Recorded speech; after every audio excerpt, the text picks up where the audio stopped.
Chapter 1170. Spade Z. Almost all of Spade Z's fans could tell whose voice it was. Ever since that incident, no one had seen her again. Those who truly liked Spade Z didn't care if the youngster was a man or a woman. The reason they had fallen in love with Spade Z was because she had broken so many things. Before this, many people would say that only those who had undergone training were fit to play professionally. Many people didn't care about the truly skilled streamers because they were just for entertainment. Those who came from unorthodox ways wouldn't be acknowledged. But Spade Z had rushed out from the crowd. Why was she liked? Because when they watched her play, they would think of themselves. In the past, when they had just started playing, they hadn't known anything. They had even foolishly gotten excited when they had killed the first person. They were all the same, ordinary players. But in Spade Z, they saw the dream that they had wanted to have, but didn't dare to have. One day, I will become a professional gamer. This was a level that anyone who liked to play games wanted to reach. They had watched as Spade Z took the FC in Zone C again and again, breaking new records time and time again. Then, she went to the qualifiers, the city-level competition, the revival competition, and the National League. They had been there for every competition. They had watched as that person charged into the blood pool alone, watched as that person was splashed with coke, watched as that person lost and won again. Many of them had forgotten that if it hadn't been for this youngster, Supreme Alliance wouldn't have reached this stage. The almighty Z they liked was a girl. So what? She was still herself, the one who had always broken the rules, telling everyone that when choosing a profession, one shouldn't decide if it was suitable based on one's background. FC King. The moment these three words appeared, Spade Z's fans seemed to have a tacit understanding as they started to flood the screen. They were all calling the same name, Almighty Z. It wasn't the big Spade from before, it was Almighty Z. I miss you, come back. Honestly, without Spade Z, the competition isn't as thrilling as it used to be. Indeed, of course, there were people who would scold her.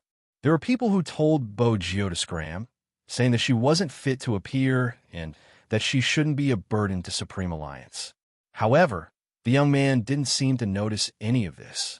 Shui Yao Yao, who was wearing headphones, paused. She could only feel her face getting a little hot from excitement. If there weren't so many spectators watching, she would definitely ask where Highness Gio was now, why he didn't even go to school, and why he couldn't find him with his phone turned off. But it was not the right time to ask. The person on the other end of the line didn't wait for her to speak, his voice as usual. Before the glory, we have to accept the embarrassment and difficulties in front of us. Only then will some people know that Supreme Alliance doesn't just have Qin Mo, Rao Rong, Yinhu Inwu Yao, and Yu Yao Yao. The final landing spot made Shui Yao Yao's heart skip a beat. Lin Feng and Yun, who couldn't help but laugh when they heard the commotion. At this moment, Gio asked, "Are you ready?" Shui Yao Yao's eyes were red, but she smiled and agreed. "Then let's go." It was just like what the Almighty would say at the start of every match. Now that Gio had said it, it was calm, but it wasn't easy. It was enough to make one forget everything else and focus on the outcome. He had to win the match. Yes, he had to win. The call ended. In an instant, only the sound of Shui Yao Yao logging into the game could be heard. On the other side, CK seemed to be sloppy, interacting with his fans nonchalantly. But he was a professional after all. Before this, he had seen the information of Supreme Alliance's contestant. Frankly speaking, she was just slightly better than ordinary players. Her hand speed was fast, but esports wasn't all about hand speed. It was more about awareness and control. Moreover, she had played as a sorcerer and was more of an auxiliary player. Her understanding of the character wasn't as good as his. CK entered the game. He had already thought of a strategy. He would press the line and crush the opponent. It wasn't a problem at all. It seems like both parties have chosen their characters. The shoutcaster started to synchronize. When he saw the screen, he revealed a shocked expression. Supreme Alliance's contestant has chosen an auxiliary character. It seems like the competition system has weakened her considerably. She doesn't even understand the character? The other shoutcaster shook his head. It's too dangerous. There was a huge disparity in their skills, and now she had chosen a weakened character. Could she still fight? CK lifted the corners of his lips when he saw Shui Yaoyao's character, his eyes filled with mockery. A third-rate player was indeed a third-rate player. 5 minutes. When he typed these words, the others didn't understand what he meant. CK's fans were already spamming the screen crazily. He's so handsome, my idol. Can it end in 5 minutes? Cool. CK won't even need 5 minutes to beat her. It's a one-sided abuse. This competition isn't interesting. This wasn't an official competition, it was just a solo. CK didn't have to worry about the situation. Their captain had reminded him. But everyone knew that in the Asian season, their results were obvious to all. It wasn't a big deal to be impudent at this moment. CK thought about it, moving his mouse to clear the players. Both of them chose the middle lane. That's how solo matches are. Let's see who gets a first kill. Solo matches were basically decided by the first kill. Both of them were playing as auxiliary characters. Their tempo wasn't that fast. But CK said that it would end in 5 minutes. It might really end in 5 minutes. The shoutcaster looked at the situation on the screen. They are being suppressed. CK's positioning and dodging are outstanding. The outcome is obvious. But watching two auxiliary players in a solo match wasn't as satisfying as watching an assassin. It was obvious that CK was much faster than Shui Yaoyao. Not only that, Shui Yaoyao had been hit and her HP had dropped. Her positioning is too slow. I really don't understand how she managed to become a professional player. I say, you guys already know the outcome. Why are you so bothered? Shui Yaoyao moved her mouse, as though she hadn't noticed her mistake, turning her body to attack the minions. Just like that, the match was so peaceful that it made people feel bored. The shoutcaster could only give a simple explanation. Let's take a look at the matchup between the two sides. If nothing out of the ordinary happens, both of them have chosen to face each other in the middle lane. But it's obvious that compared to CK's mechanics, our beautiful Yaoyao's movements seem a little fatigued. In such a situation, she can only clear the minions at the bottom of the tower. Honestly speaking, this doesn't look like a solo match at all. Luckily, their finances aren't that different. Right? It looks like CK is suppressing her. That's why I find it weird. I can only say that this girl is tenacious. God, CK should have jumped the tower and killed her. I think so too. Probably because the equipment isn't out yet. Let's wait a little longer. But there was a problem. Some viewers who were watching the live stream realized this. That was time. Why does it feel like a long time has passed? It's been 4 minutes, right? God, CK isn't that slow usually. It is. 5 minutes later, people started to re-evaluate the match. They couldn't bring up the pace. What was going on? Even CK furrowed his brows, holding onto the mouse with one hand. He wasn't in a good mood since he hadn't expected it to be so slow. Yaoyao's support character is specially chosen to counter CK's expertise. Rao Rong looked at the match on the screen and suddenly laughed. He was as calm as the wind, his voice faint. Our sister Yaoyao's tactics are interesting. Lin Feng arched a brow. You like it? Even if you do, it won't be yours. Shut up, almighty Lin Feng. Take a look at your recovery. You need to use your brain when playing games. Rao Rong's voice and his words were completely different. Lin Feng's eyes widened. This person had only joined their team for a few days, and he was already in this state. Moreover, it felt good to be called Almighty Lin Feng by the Almighty. The naive girl automatically ignored his mocking tone. And not just use your brain, Feng Shang spoke up. His face flushed adorably as he stuttered. Feng Shang spoke up, his face blushing adorably as he stuttered. Yaoyao. In order to practice her support, she spent a lot of time. She had watched so many videos and analyzed so many skills. She had even created a table specifically for each character's skills. And that person, CK, which support was his expertise. He woke up earlier than everyone else and slept later than everyone else. Even Feng Shang couldn't count how many times he had seen Yaoyao sleeping on the chair in the internet cafe after the National League. She would always have to wait for Uncle Ian to wake her up before she would pat her face and head to the washroom to wash her face before returning to her seat to continue her research. Countless battles and manipulations of skills. The club also had a train, but with the intensity of the training, even he wouldn't be able to endure it. Yao Yao really wanted to win. Regarding the solo match, Feng Shang lifted his head, looking at the character on the screen. CK was obviously getting impatient. He waved his mouse, intending to launch his strongest attack. Even as a support, there was damage output. Moreover, his support was a tank.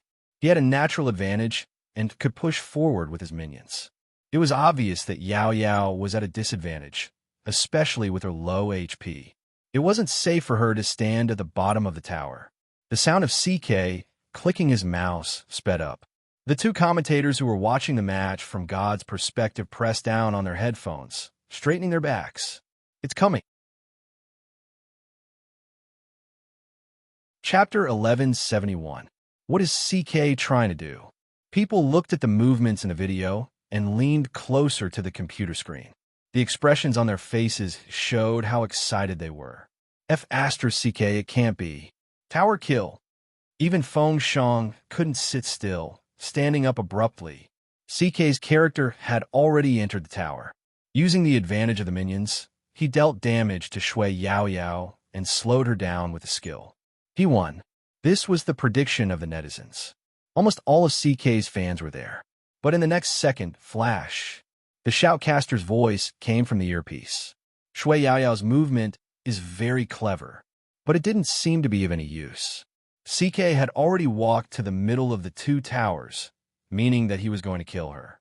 CK didn't want to drag it any longer.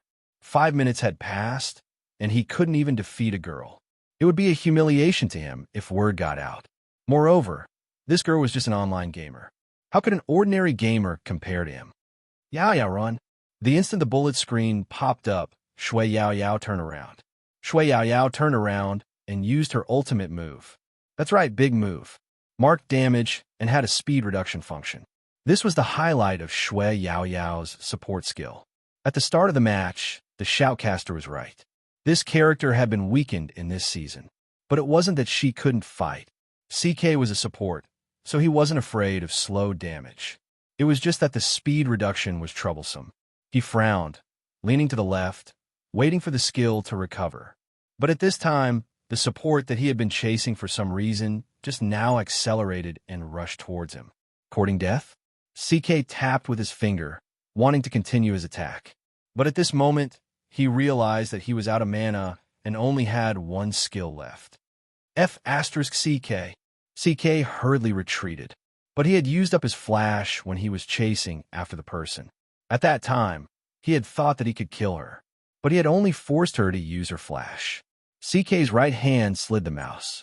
His position was too unfavorable in the middle of the two towers. If he leaned a little, he would be attacked by the tower. Even as a support, CK didn't have enough HP. But if he didn't, he would fall into the opponent's big move. In less than 3 seconds, CK chose to avoid the delayed critical strike of the electric circle skill. He was unavoidably hit by the tower twice, leaving him with only a little HP. CK turned around and entered the bushes at the side. He planned to leave through the river. This way, he would definitely disappear from the enemy's attack range.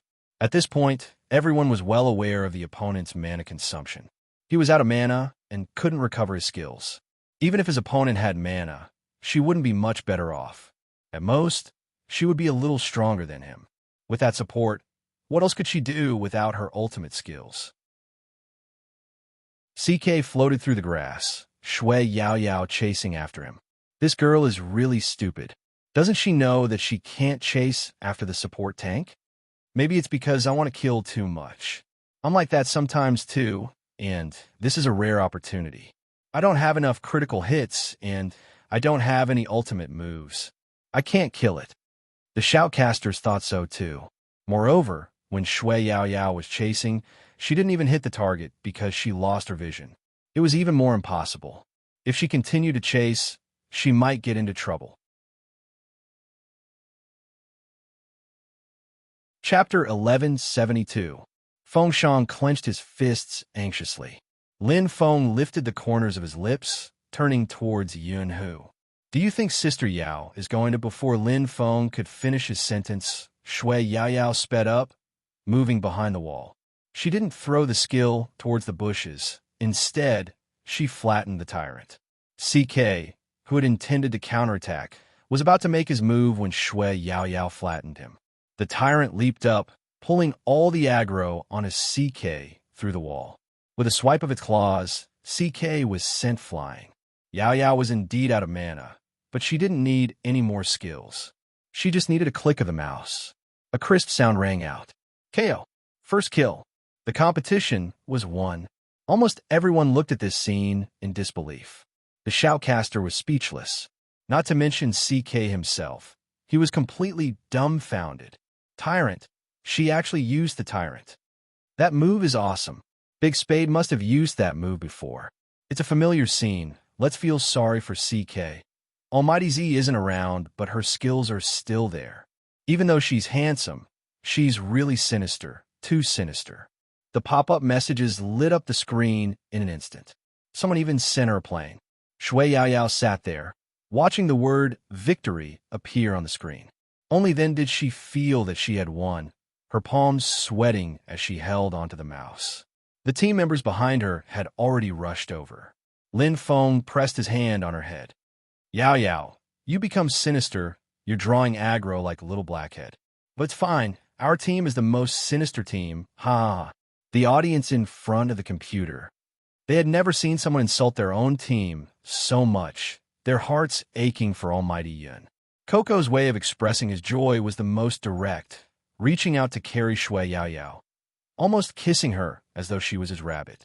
Fortunately, Feng Shang grabbed his hand. What were you doing? Yaoyao is a girl. I've forgotten excitement. Why are you so nervous? Coco paused, realizing that the person in his arms was a little soft. He let go, smiling cutely. Yaoyao, we won. Yes, he had won. He could finally represent Huaxia. This time, they finally persevered to the end. Shui Yaoyao was also very happy, her face red. Was it because she was too young that there was no difference between a man and a woman at this moment? Everyone wanted to give Shui Yaoyao a hug. What exactly was he insisting on? It was probably because he didn't want to let go of any opportunity. Even if there were rumors everywhere, he still wanted to move forward towards what he wanted. Everyone was cheering. On CK's side, his face had turned green. It was obvious that he wasn't satisfied with this match, but a match was a match. In a solo, it was always about the first drop of blood. However, CK was not a petty opponent. He only left a message on the screen, "See you at the Asian Cup." The commentator was still explaining the review of the match when the people on the other side had already gone offline.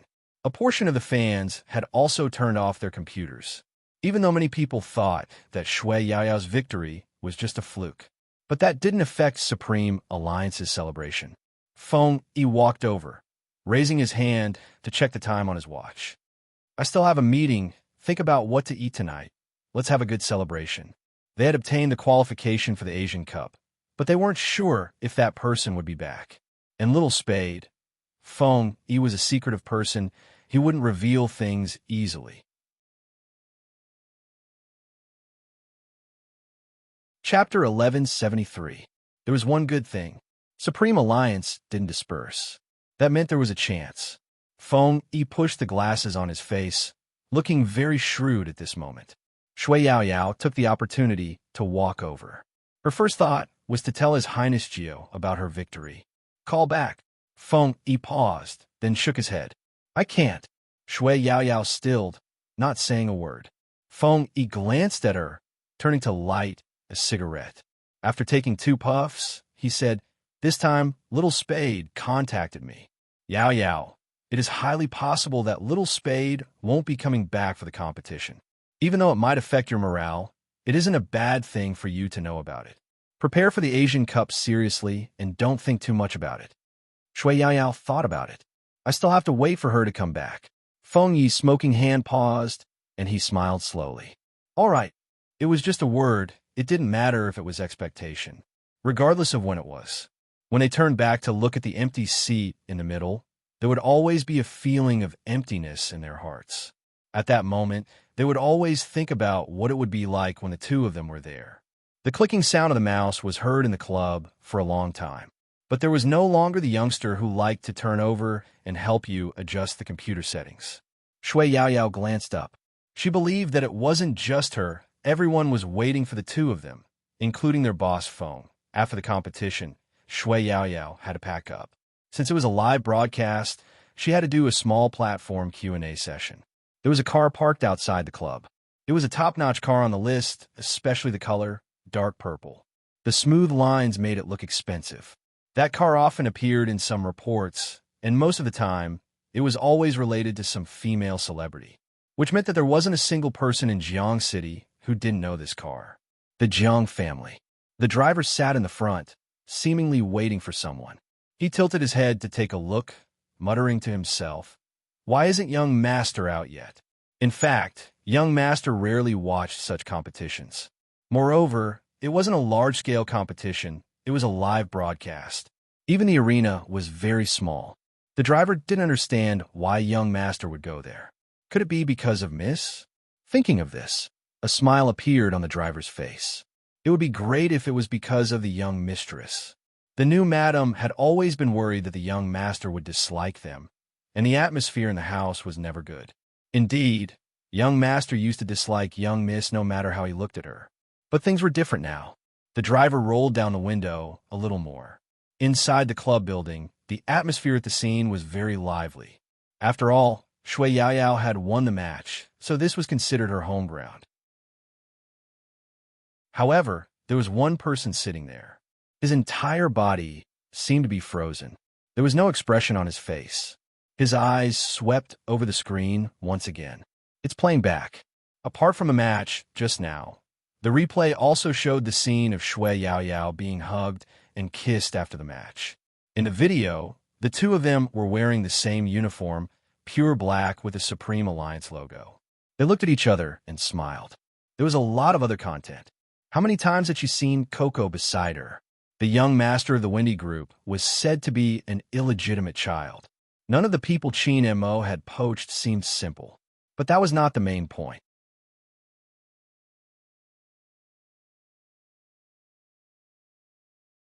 Jiang Zhua was well aware that everyone had their eyes on his face. But at that time, it was a very ordinary thing. Now that he thought about it, it always made him uncomfortable. At first, it was because her mother walked into their house. Even now, he couldn't tell what was wrong with him. Just by sitting there and looking at the screen, he felt that it was blinding, especially after she was picked up and smiled. In the end, he could no longer sit still. He must be crazy. He didn't even rest and came to watch a live solo. He was probably afraid that Qin Mo's team would lose. But his footsteps seemed to be fixed in place. Chapter 1175.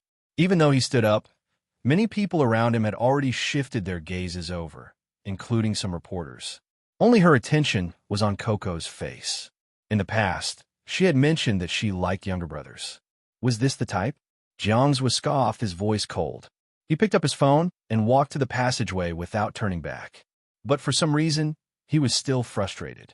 He didn't want to go home with such emotions, in case there was a group of people guarding against him. To be fair, he had always felt that his father had betrayed his mother. That promise of never marrying into the family was already enough.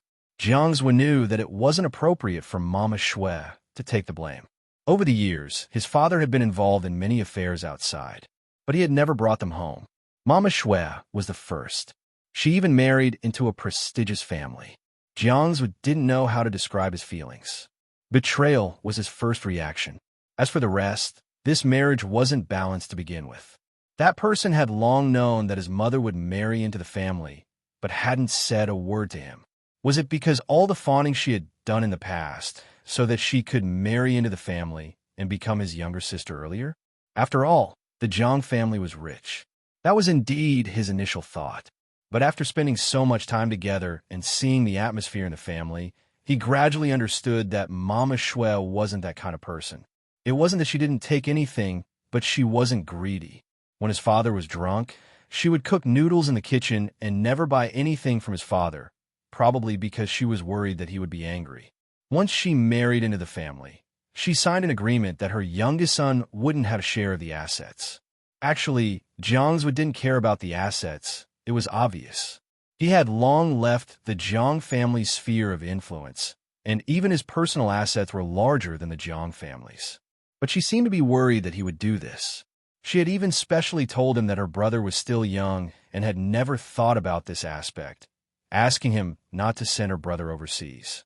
This person never seemed to understand the situation. There were some words that should be said to his father, not to him. Going overseas to further his studies, and he didn't like it? Sometimes, Jiang's really didn't know what she was thinking.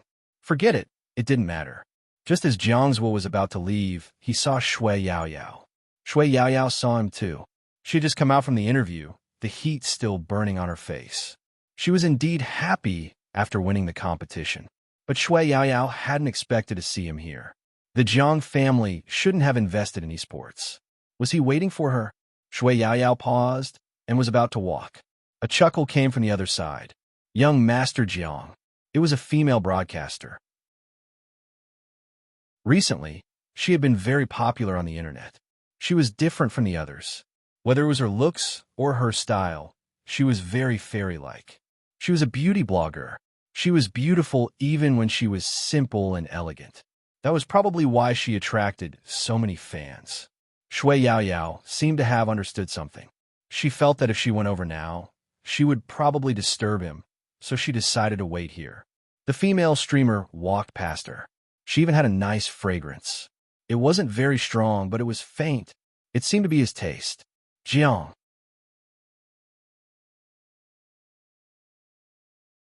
Chapter 1176. It should be a blessing to be liked by such a girl. And the two of them looked like a good match. Actually, after Shui Yaoyao had calmed down, she felt that he seemed to be very casual when it came to finding girlfriends. Or perhaps he had never acknowledged who was the real deal and had never put in any feelings, which was why he had always been like this. That was probably the reason. The girl today was worthy of being called a fairy. Shui Yaoyao thought that perhaps he would end his promise with her earlier. After all, that promise wasn't about self-respect, no matter how she looked at it. Even if there was a girl he liked, he probably wouldn't want to mention it again. Shui Yaoyao looked up and landed her gaze on that face. That person was still so handsome that even the starry sky outside seemed to lose its color. He was different from the Almighty. Although they grew up together, their personalities were different. This person always gave people a cold feeling. Even when he smiled, he looked like a playboy. But looking at his side profile, there was something else. Because he probably didn't notice her. He turned his head, his long fingers flicking the cigarette ash, his voice carrying a smile. "What's up?" The female streamer was direct. "I always wanted to find a chance to treat you to a meal, to thank young Master Jiang for helping me out last time." "No need." It was two simple words, but his voice floated towards her. Shui Yaoyao felt that it wasn't a good place for her to stand. The middle of the corridor was too obvious. Most importantly, in her current position, she could neither retreat nor advance. He probably noticed someone else's presence. The female streamer looked in her direction, her lips curved into a smile, her face as white as water. "It's an esports player from our company. He just won a match. He's amazing." "Young Master Jiang, do you know him?" Shui Yaoyao didn't expect that she would become the topic of conversation. At this point, she could only walk over. Wearing her uniform, she was much braver than before. "Brother." Yes, when Shui Yaoyao called out that word, she didn't have any barriers anymore. But Shui Yaoyao wasn't sure if he was willing to acknowledge her as his sister. As expected, when she called out, his handsome face was expressionless. His handsome face was expressionless as he turned to look at her. His eyes were so deep that it made her heart palpitate. "Brother?" The female streamer's beautiful eyes widened as if she had found out a secret. Even her expression became animated. "Yaoyao, are you young Master Jiang's sister?" Shui Yaoyao smiled, thinking that it was best not to answer. On the other hand, a bone-chilling voice came from the other side. "Not a blood relative." "Oh." The female streamer smiled. She had never heard of the Jiang family having a daughter. Shui Yaoyao was used to his denial. He didn't feel anything. She felt like she was unnecessary by just standing there. Coupled with the playful expression on the female host's face, Shui Yaoyao blushed. Luckily, there was no one around. He wanted to leave, but couldn't find a suitable excuse or opportunity. It was a very delicate situation. Shui Yaoyao thought that if they continued talking, she would take the chance to slip away. If she wanted to get out, she had to go in that direction. If she went in this direction, she would be retreating.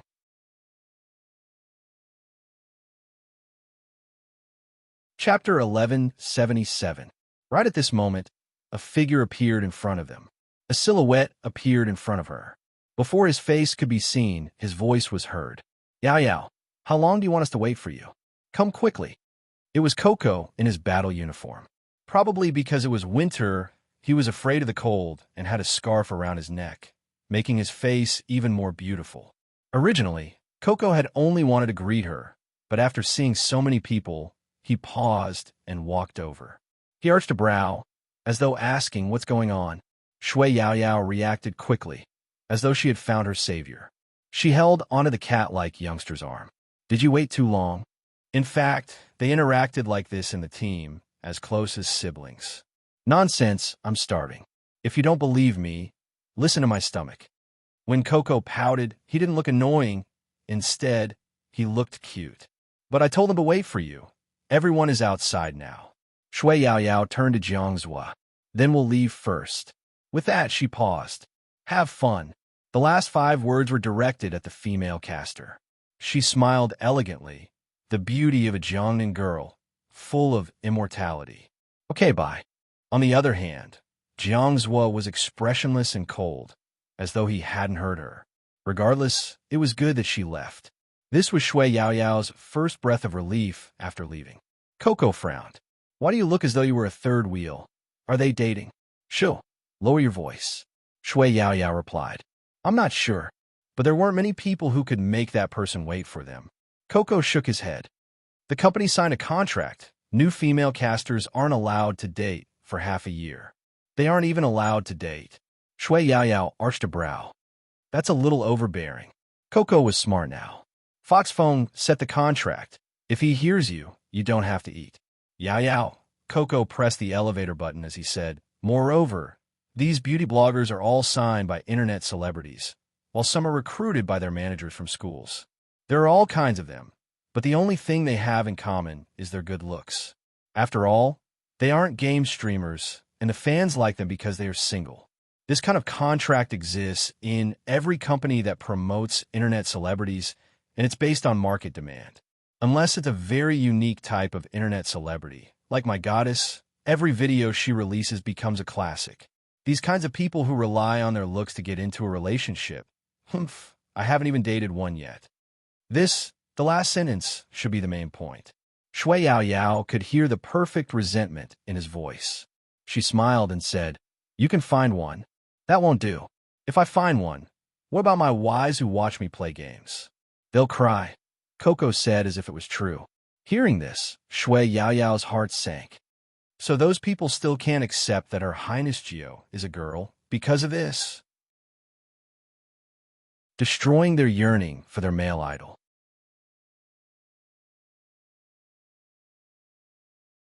Chapter 1178.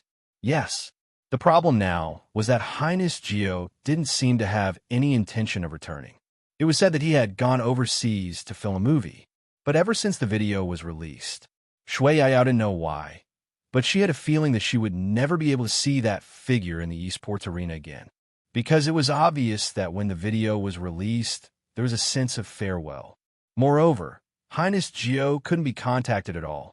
Shui Yaoyao's gaze followed the elevator lights. She didn't notice anything else. Jiangzhua, who was still standing in the long corridor, gripped his phone tightly. There wasn't a single reply to the message he sent. The female caster was still standing beside him, her smile still on her face. Young Master Jiang, do you want to walk around my workplace? He had helped her previously at the table and seemed to be very interested in their club. This time, she had the chance to be alone.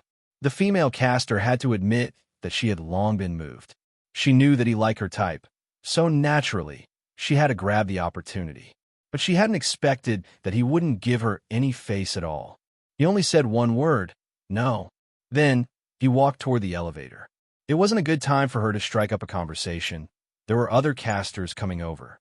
Rather than letting everyone notice him, it was better for her to take a step back. Some of them liked to snatch investors, so she had to guard against them. Shui Yaoyao's perception was actually wrong. Even if the other party was full of immortal air, he was still immortal. Everyone would think the same when they met someone they liked. There wasn't much difference. After Jiang Zhou entered the elevator, the smile on his face disappeared completely. It was as though there was a heavy object pressing down on his chest. It was only when he walked out of the elevator that the heavy object on his chest seemed to be removed. But there was still no response from his phone. The message he sent was like a stone sinking into the ocean. Did that person not see it? Or did he want to be with someone else? So he didn't even reply? 1 minute, 2 minutes, 3 minutes. Jiang Zhou stood there, his phone still silent. He walked to the main entrance. After all, he had sent her a message to wait for him there. But obviously, she wasn't there. There were many fans walking back and forth, and the surrounding people were all discussing the competition. I think it was a fluke. I don't think so. Think about it carefully. Shui Yaoyao's teleportation, her ability to predict CK's position, and the timing of the Tyrant King are all very accurate. This isn't something anyone can do. I have a feeling that Shui Yaoyao might have predicted CK's character this time. In this game, there are many supports, but there are only 2 that can counter them. Although Shui Yaoyao's support has been weakened this season, it can still counter the support. I don't understand what you're talking about, but it's good that you won. In the past, I always felt that she was just a decoration in Supreme Alliance. 2, 3, 3, 3, 3. You should have heard Almighty Z's call. Everyone has their own role in the team. Don't underestimate even the smallest support. I realize why you're always insulting me today. Because I play support too. To be honest, I'm a fan of Shui Yaoyao. She has finally found her place in Supreme Alliance. Don't you think that after seeing her, you want to work harder?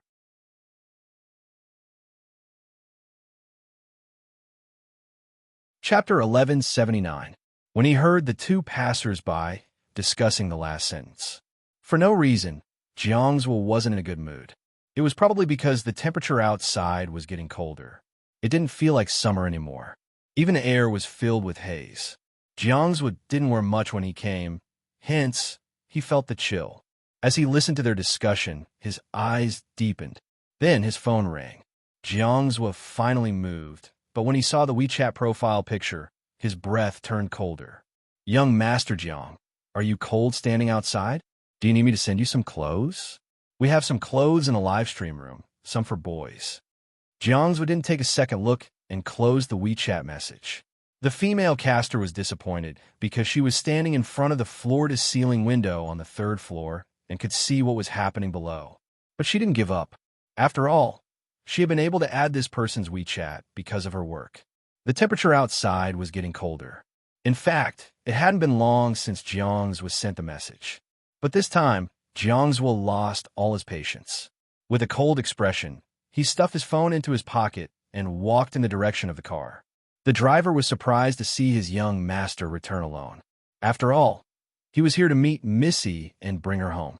Why was he alone? But as a driver who had been with the Jiang family for many years, he knew what he should and shouldn't ask. It was still noisy outside. Even if it was a small-scale solo competition, there would be a group of people watching. Most of them were young. After all, Hero was much younger than Final Fantasy and standalone CS. It was normal for there to be some noise. Jiang Zhou turned a deaf ear to all of this, including the names of the 2 people. He leaned against the back of the seat and tugged at his collar, allowing Uncle Wong to drive. At this location and time, there would definitely be a jam. The car couldn't move and could only wait for someone to pass first. Under such circumstances, Jiang Zhou rolled down the window. He wanted to take a breather, but he inadvertently glanced at the 2 people in uniform not far away. In an instant, he didn't know what was going on. His heart suddenly ached. It wasn't that she didn't have time to reply to his message, but she probably didn't want to. After all, she had never acted like this in front of her. She turned her face sideways and put the earphones in the boy's ears. The 2 of them listened to one phone and stood there casually, giving people a sense of intimacy. He could even see her lowering her head and smiling. Her face was still red as she reached out and tucked her stray hair behind her ear. Jiang Zhuoxia subconsciously clenched his fists. At the crossroads, the traffic lights changed. There were people coming and going, and the car could not leave. Shui Yaoyao saw Jiang was sitting in the car. He seemed to be incompatible with her, and even his bones were permeated with a noble aura. He sat in the back seat with his usual casual posture, just like when he appeared in front of her again after he learned that her mother would marry into the Jiang family. He also sat like this, giving off a feeling of superiority. However, he had the capital to be high and mighty. The driver was still Uncle Wang. Uncle Wang also noticed her. Shui Yaoyao was walking away.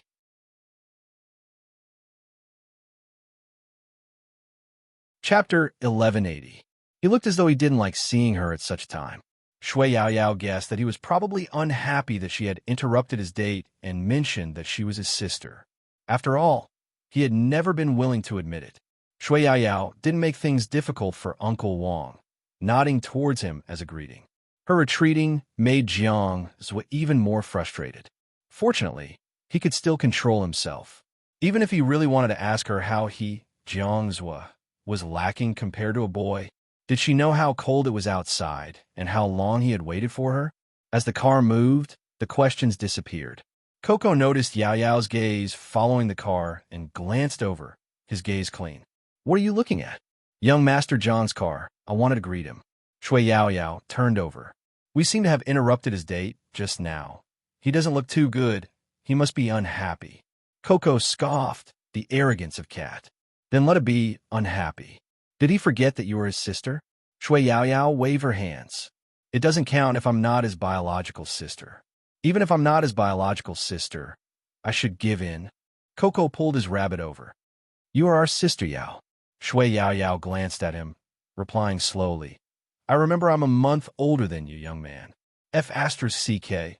Why do you have to be so clear? This song is really nice. I'll use it for the background music in the next live stream. Coco cleverly changed the topic. Shui Yaoyao didn't continue, turning to ask, "Didn't you say you were waiting for me? Where are the others?" Fox Foam is probably held up. Uncle Ian and the rest are in the car. The only ones who aren't are Lin Feng and Yun Yun. Uncle told us to wait for them here. Coco paused and said meaningfully, "I have a feeling that the two of them want to talk about something alone. Otherwise, why aren't they out yet?" Shui Yaoyao choked, but even she could sense that the relationship between Almighty Lin and Almighty Yun was different from before. Was it true that they were a couple? She could only ask this question with her eyes. Coco bit the rabbit ear in his arms and muttered, "How scary. I'm the only straight guy left in the team. This will cause misunderstandings." Shui Yaoyao, "To be honest, you're the one who looks the most like a gay in the team." However, it did take quite a long time. Shui Yaoyao took out her phone to check the time. Unexpectedly, when she turned on the screen, she saw 2 WeChat messages in silent mode. They were all sent to her by young Master Jiang. The first was position. The second message was 3 words, "Come here." The message was sent 20 minutes ago. 20 minutes.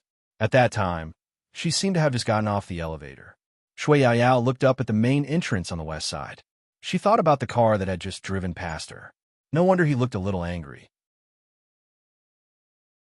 It was probably because she didn't go to the designated place, according to his instructions, and made him wait for a few minutes on the 10th. She knew Jiang Zhuo. Except for the person he wanted to wait for, he was willing to pay the time. If he didn't want to wait, he probably felt that it wasn't worth it. She had probably wasted his time just now. But Shui Yaoyao couldn't figure out why he was looking for her. Was it because he called her brother just now? It was highly possible. Shui Yaoyao looked at the WeChat page. She wanted to reply, but since he had already left and she was angry, there was no point in replying.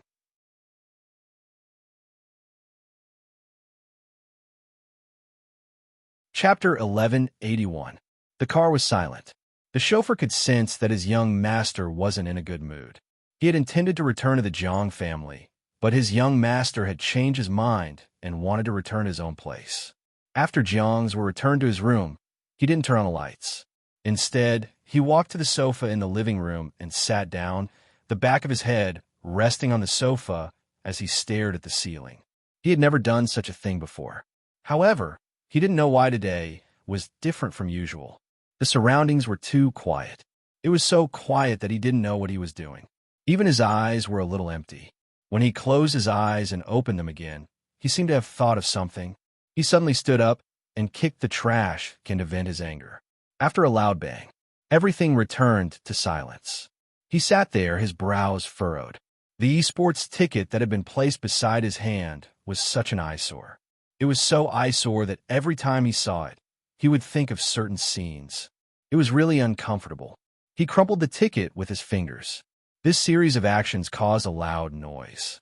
It was clear that Jiang was really unhappy. Ever since he had started the company, he rarely lost his temper like this. But when he was in school, he had been stubborn. Whenever he had a problem with his father, he would kick things to vent his anger. At that time, she was the only one who knew how he had vented his anger. Now, Jiang lifted his head to look at the ceiling, his eyes even more empty than before. No one knew what he was thinking. He was completely silent, the silence as though he wasn't in the room. The crowd outside the entertainment department was almost gone. Coco and Shui Yao Yao were in their uniforms, leaning against the wall as they waited. I'll send them a message. In the end, Coco couldn't take it anymore, his fingers typing on his phone. At this moment, Yin, who was held up by the media, mainly because his return was a hot topic. The platform would definitely interview as many people as they could. Lin Feng sat in the lounge waiting. He felt that it was taking too long, so he opened a game on his phone. Because there was only a glass door, the soundproofing wasn't very good. He could still vaguely hear the interview question. Why did you decide to come back? I heard that once Almighty Yin missed his school abroad, it would be hard to get in again. They've reserved a spot for 3 months. If I don't come back to be with my Supreme Alliance teammates, I'll probably have regrets for the rest of my life. Yinu paused. Compared to my studies, there's someone more important to me here. Damn, this was Lin Feng's first reaction. After all, every time Yinhu said that, the reporters would definitely link them together. As expected, the interviewer's voice rose. Could the most important person be our Lord Lin Feng? Lin Feng reached out and rubbed his ears. There was really no creativity in the interview at all. Yun, who was very cooperative. MH, he replied. Everyone in the team is important. Almighty Yun is being bureaucratic again. All right, I won't waste any more of Almighty Yun's time. Master Lin Feng should have been waiting there for a long time. When Lin Feng heard this, he thought to himself, you finally found a topic to write a couple about, right? Indeed, the topic of the CP would definitely be read more than the news of Almighty Yun returning to China alone. The interview was over.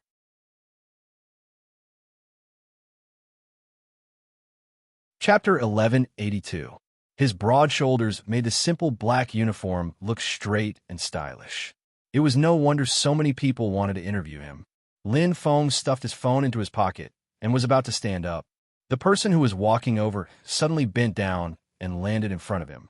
He placed his left hand on the chair he was sitting on and said slowly, "Why?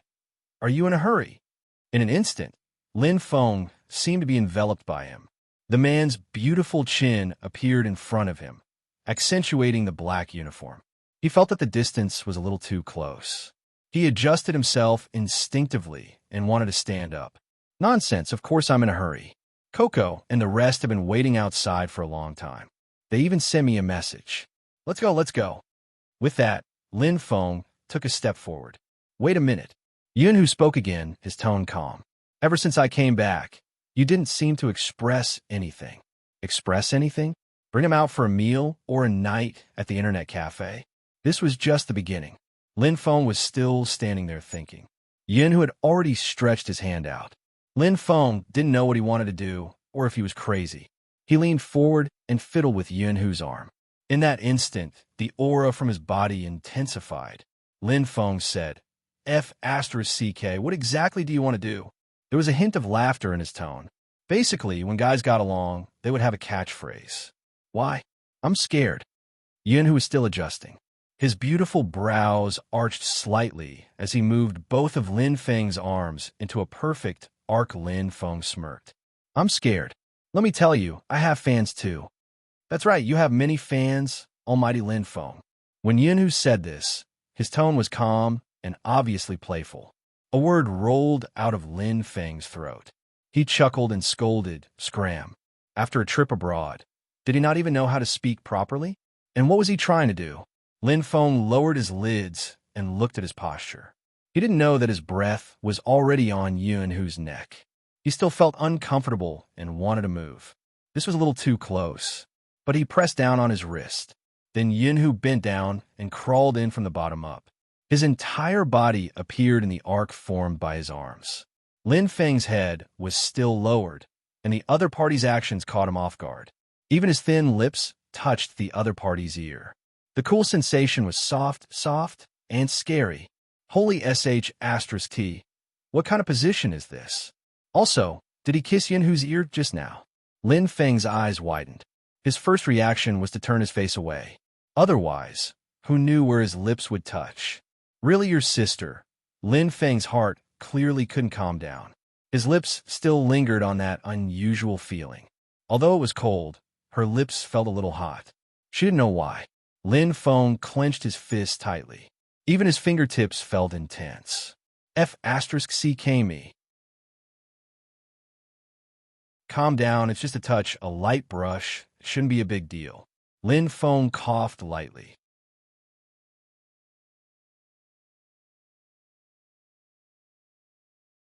Chapter 1183.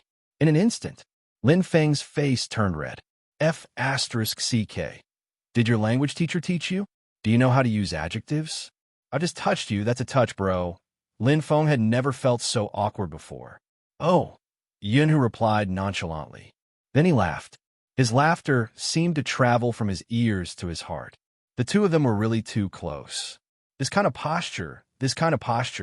Lin Feng wanted to explode again. He inhaled deeply. Also, what are you doing? It would be weird if I didn't touch your ear while hugging you. That's right. Yunhu had made a circle with his hands before going in. They were so close that Lin Feng was hugging him. Because they were so close, Lin Feng could even feel the rise and fall of his chest when his heart beat. He wanted to let go, his scalp tingling. It was all because the man's hormones were too strong. Yunhu wouldn't give him the chance. He hugged him like a good brother. Then he lowered his head and whispered into his ear, "Why? Didn't you cry when I went overseas? Now that I'm back, I'm hugging you to comfort you." Lin Feng couldn't find fault with Yunhu. After all, the hug didn't have any meaning.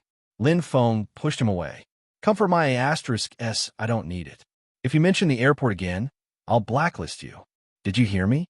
Didn't I say that I have fans too? I'll get my army of fans to destroy you." "You're amazing." Yunhu was still laughing after being pushed away. It was a natural interaction. But as for why Yunhu took the opportunity to do something, only he knew. After leaving the country, Yunhu's thoughts changed. In the past, he was afraid to express his thoughts because he would hate him so much that he wouldn't even want to meet him. Now, Yunhu only had one thought, to turn him gay. So what if he was straight? He didn't think about it, but it didn't mean that others didn't. Yunhu gradually understood that it was one thing to convince him in his heart, but it was another thing to watch him walk closer to someone else and be unable to control himself. Since Supreme Alliance could be reformed, nothing was impossible between the two of them. Even if it was impossible, he would make everything possible. Lin Feng didn't know what Yunhu was thinking about. He just felt an indescribable heat from the small space they were in. Damn it, was today's weather forecast a lie? Didn't he tell them that the weather would turn cold after autumn? He even reminded them to wear more clothes? Why is it so hot? Lin Feng turned his head away. After putting some distance between them, he felt much better. "Go down." Yunhu's voice came from behind him. Lin Feng replied with an "in." Both of them were wearing black uniforms with silver logos. No matter how one looked at them, they looked cool and dashing. There were still fans waiting outside. Indeed, the reason there were so many fans at the venue was because Yunhu was back. They wanted to take a look, which was why they hadn't left yet. Lin Feng hadn't expected there to be so many people there, and they were all Yunhu's fans. He arched a brow. When the fans saw that the two of them came out together, they cheered even more.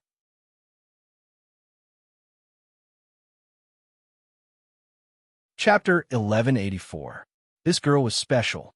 Perhaps others treated Yun Hu like a fan towards their idol. But this girl was different. During Yun Hu's livestream, she had smashed many planes. That wasn't all. She had given other fans many red packets just to be the representative to send flowers. The atmosphere was just right. Sometimes the hearts of fans were really strange. They felt that no one was worthy of their idol, but when they received something substantial, they would gradually change and lean towards the person who gave them benefits. After all, idols were untouchable and the girl was by their side. Most importantly, she was beautiful and rich. Hence, no matter what she did, they wouldn't think it was too much. They even felt that her way of chasing someone was a little flirtatious. Some fans only hoped that Almighty Yun would accept this bouquet of flowers. Even the naive Lin Feng felt that the atmosphere wasn't like the usual atmosphere of fan meeting.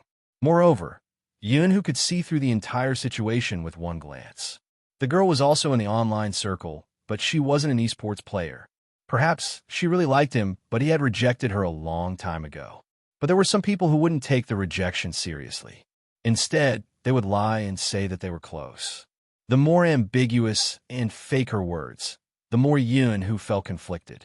During that period of time, he had been busy overseas and hadn't asked Orange Horse to ban her since it wasn't a big deal. Now, it seemed like he had underestimated some people's thoughts. Yun Hu arched a brow, glancing at the bouquet near him. He stuffed a hand into his pocket and laughed. Don't you know that people with boyfriends can't accept flowers from others? People with boyfriends? In that instant, all the fans froze. There were still the reporters who hadn't left. Lin Feng's first reaction was, F***CK. Did Yun Hu go crazy when he was in love? What was the tolerance in China? What was he trying to do? It wouldn't be good for his boyfriend if he made it public. Lin Feng could almost imagine the explosion on the official website that night. Fox Feng wouldn't be able to sleep well. Supreme Alliance had been going against the trend recently. They should get someone to take a look at their feng shui. But that was how the esports industry was. Love could sometimes turn into harm. Lin Feng had many thoughts, one after another surfacing in his mind. But the next second, there was a bouquet in his arms. What was going on? Lin Feng was a little stunned. He wanted to curse, but then he felt that there were too many people. Holding the flowers with one hand, he felt that he was a little stupid. Damn you. Why did you give me my flower? Did he look like a follower?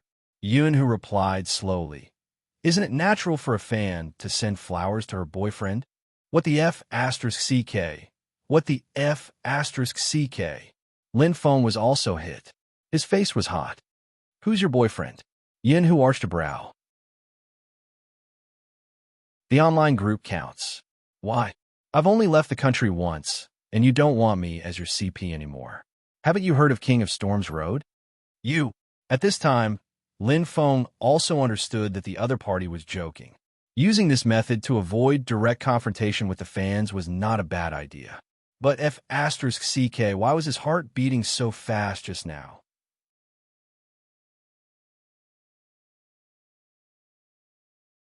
Chapter 1185. It's nothing. It's indeed King Feng Yun. I'll accept the flowers from the one below, Lin Feng said, reaching out and placing his arm over Yun Hu's shoulder. Both of them broke into smiles, unbridled, allowing the reporters to take photos. The more they acted like this, the less people would think there was anything going on between them. Being a couple wasn't a big deal in the esports industry. It was often used as a joke. Only the girl felt a little uncomfortable in her heart, but she didn't show it on her face. She looked at the two of them and lowered her head to send a message to a few other fans she was close with. They can't really be together, right? Impossible, it's a joke. Even if they are together, it doesn't matter. I'm a fan of this couple. The girl raised her hand. It's nothing, I just feel a little disappointed. That's true. Almighty Yin actually gave your flowers to someone else after receiving them. I feel like the two of you are too detached. Almighty Yin hasn't shown any response from the beginning. To be honest, I feel a little awkward watching you send flowers. How can you say that? Isn't it because we like him? That's right. After listening to their conversation, the fourth girl didn't speak. Actually, she was a little confused. Back then, when she joined the chat group, it was because she wanted Almighty Yin to be better. Why did things change in the end? Unknowingly, Someone had changed. She had been standing close to Almighty Yun, and judging from his expression, he didn't like the flowers, which was why she realized she had gone overboard. She had been clamoring for Almighty Yun to accept her as a friend since they were all fans and would join in the commotion. But thinking about it, what was the difference between this and forcing someone to marry Almighty Yun? If Almighty Yun wanted a date, he could do it himself. They were causing a commotion in a public place. Fortunately, Almighty Lin was there. It was a good way to divert attention. If not, Almighty Yun accepting the flowers would be on the news the next day. Now, they were at the crucial moment of the Asian Cup. They were still thinking about private matters. Was this really okay? Who was the one who said from the start that if one liked an idol, one had to be closer to his work and stay away from his private life? Why did they forget why they liked him in the first place? Now, she actually wanted him to live according to her own imagination. That person thought about it for a moment and finally decided to leave the group. It wasn't because of anything else, but because she didn't want to become a person that even she didn't recognize in the end. On the other side, Lin Feng's hand was placed on Yun Hu's shoulder. He was very adept at dealing with the media. However, the warmth on his face couldn't be deceived. Yun Hu created trouble for him the moment he came back. That was enough. Only when they entered the elevator did Lin Feng retract his hand. He coughed and looked at the flower in his left hand. He wanted to return it to its owner. Unexpectedly, Yun Hu didn't accept it. Why would a man like me need flowers? Besides, didn't I give it to you just now, boyfriend? Yun Hu said the last 3 words very slowly, almost with pauses between each word. Lin Feng wanted to curse again, but in the end, he could only spit out, F***, are you addicted to playing? Yun Hu watched as the elevator slid down to the first floor. He walked out first and glanced at the flower in Lin Feng's arms. It suits you. Lin Feng wanted to say that it didn't suit him. It wasn't a big deal for a man like him to hold a flower, but it was a big deal for a man like him to hold it. However, he couldn't throw the flower away. If he did, who knew what the media would write? He carried it on his shoulder, a cigarette dangling from his mouth. He was very mischievous. Honestly, if it wasn't for Lin Feng's beautiful face and straightforward behavior, he would have been a pure man who grew up in the alleys of Jiang City. The two of them were dressed in their uniforms, and one of them was carrying a bouquet of flowers. It was definitely eye-catching. Shui Yaoyao raised her head and saw the 2 young masters. She seemed to reach out and wave at them. Then, she shifted her gaze to the bouquet Lin Feng was carrying, her eyes full of interest. Coco was listening to the song and was shocked by this scene. He asked instinctively, "You guys are progressing so fast?" What did they mean by progressing? Lin Feng blushed. F***, stop making wild guesses. This is a gift from a fan. Oh, Coco bit the rabbit's ear in his arms. I've never received flowers from fan before. Almighty Lin Feng. Can you explain why Almighty Yun is written on the bouquet? Lin Feng thought, hey, aren't you excited? He pulled Coco over and started playing with him. Shui Yaoyao thought he was shy. Yun Hu's gaze was gentle. He turned over. Where's Boss Feng? He's probably still busy. Fox Feng asked us to bring you to the car first. We've already booked a place for dinner. You could go all out today. Coco's face was still red when he said this. He was obviously happy. On this day, there was no one who was unhappy. But even so, he was still thinking of ways to contact her. However, the location of the call couldn't be found. Actually, it wasn't because Bo Gio didn't want to pick up the call. Instead, they were discovered the moment they finished their call.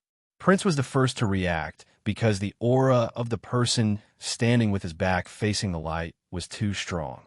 He howled. He had wanted his brother to escape since they weren't there, and it wasn't easy to punish them. Unexpectedly, before he could move, a gaze swept over him. Other than coldness, he couldn't feel any other aura. In that instant, Prince froze in midair. His limbs were stiff, much less his scalp. Right now, he only had one thought. They didn't seem like cousins. The person in his military uniform walked past him. He didn't seem like someone from the military. Instead, he seemed like someone from a higher class. When the aura assaulted him, Prince froze even more. Fortunately, the person didn't stop. He probably knew his true target was in the forest. Prince heaved a sigh of relief. Finally, he heard the man spit out 2 words faintly. Come here. Jill moved her sleeves and hid her phone in the sleeves of her uniform. She stuffed a hand into her pocket and walked toward Sheen. Prince was still in a daze. Where's the phone he was holding? Magician stood beside him. He wanted to say something, but didn't. After all, he was impressed by this brother's courage. He actually dared to be alone with the person his captain liked. He even came to the forest for a secret rendezvous. To be honest, this was a suicidal move. You're awesome, brother.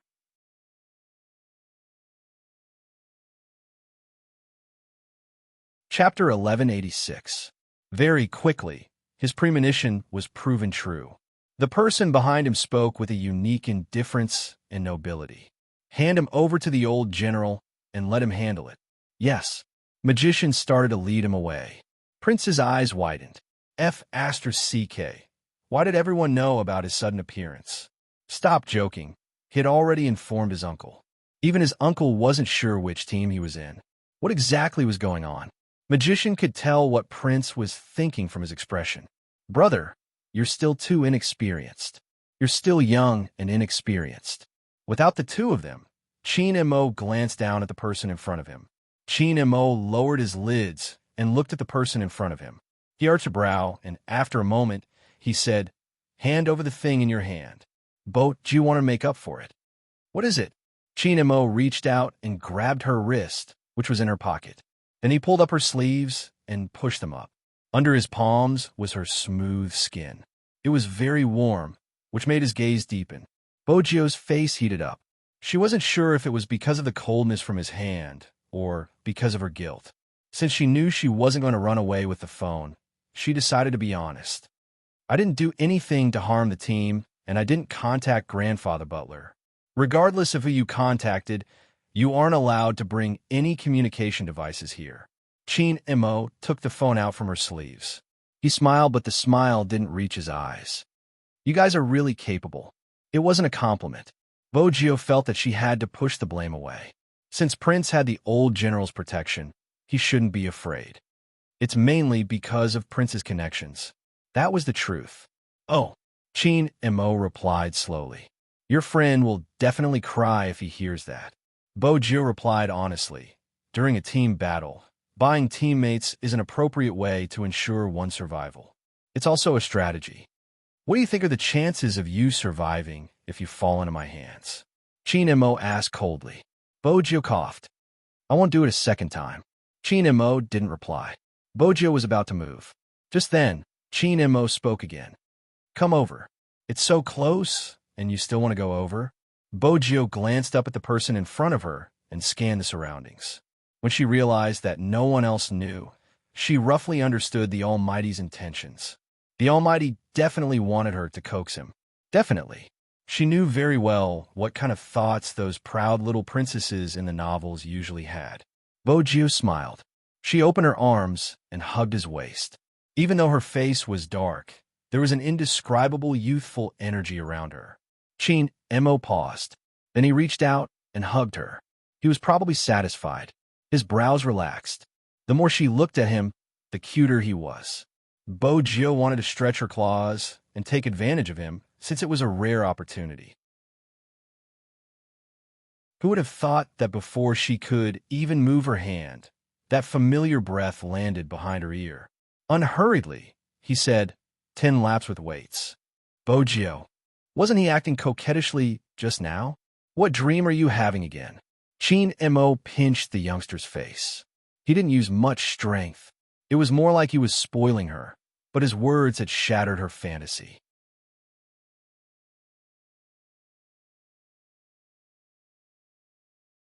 Chapter 1187. Bojio was confused. It would be great if the Almighty could just be his pretty boy quietly. Why did he have to speak? It wasn't beautiful at all. The moment she thought about it, her face was lifted up by him. He asked casually, Do you want a kiss? Kiss? No. Even though that face looked very noble and abstinent when she looked at it up close, she resisted the charm and turned her face away a little. But she couldn't avoid it. He looked at her for a long time. Then his lips suddenly curled up. He lowered his head. and his deep gaze landed on her lips. Then he moved closer. His intention was clear. Bojio's face heated up from his breath. She stayed in that position and placed her lips on the corner of his mouth. It felt soft. He didn't move. He seemed to be allowing her to kiss him, a faint smile on his face. It was obvious that he wanted her to do whatever she wanted. Bojio arched a brow. Just as she was about to move, her waist was lifted. His lips kissed her lightly. It was so lingering that it made her heart tremble. When the numbness spread, her legs turned soft. Fortunately, he was holding onto her waist. The kiss wasn't fierce. It was gentle, as though he was tasting something. Bojio's breathing was a mess. After all, the hand that went into her waist couldn't be ignored. When he saw her breathing on his shoulder, he let go and pulled a distance away from her. Bojio thought that was it and was about to open her mouth.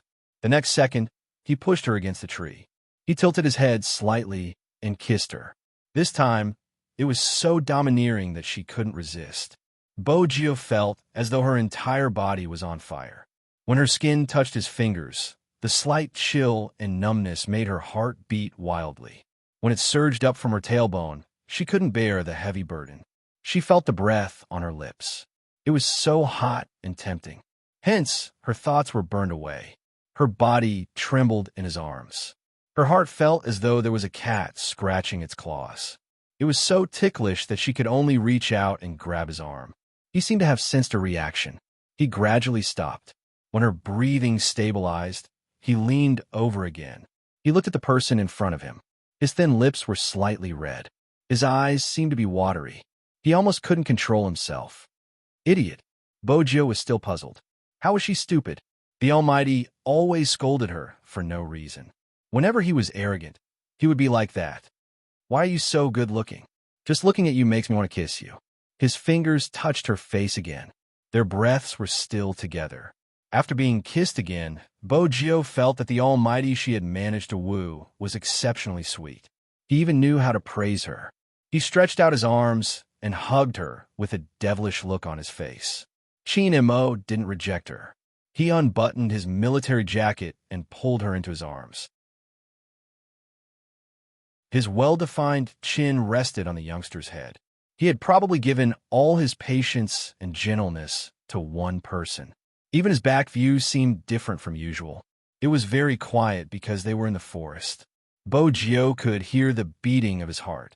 His heartbeat was as urgent as hers. Gradually, her strength lessened. Neither of them spoke.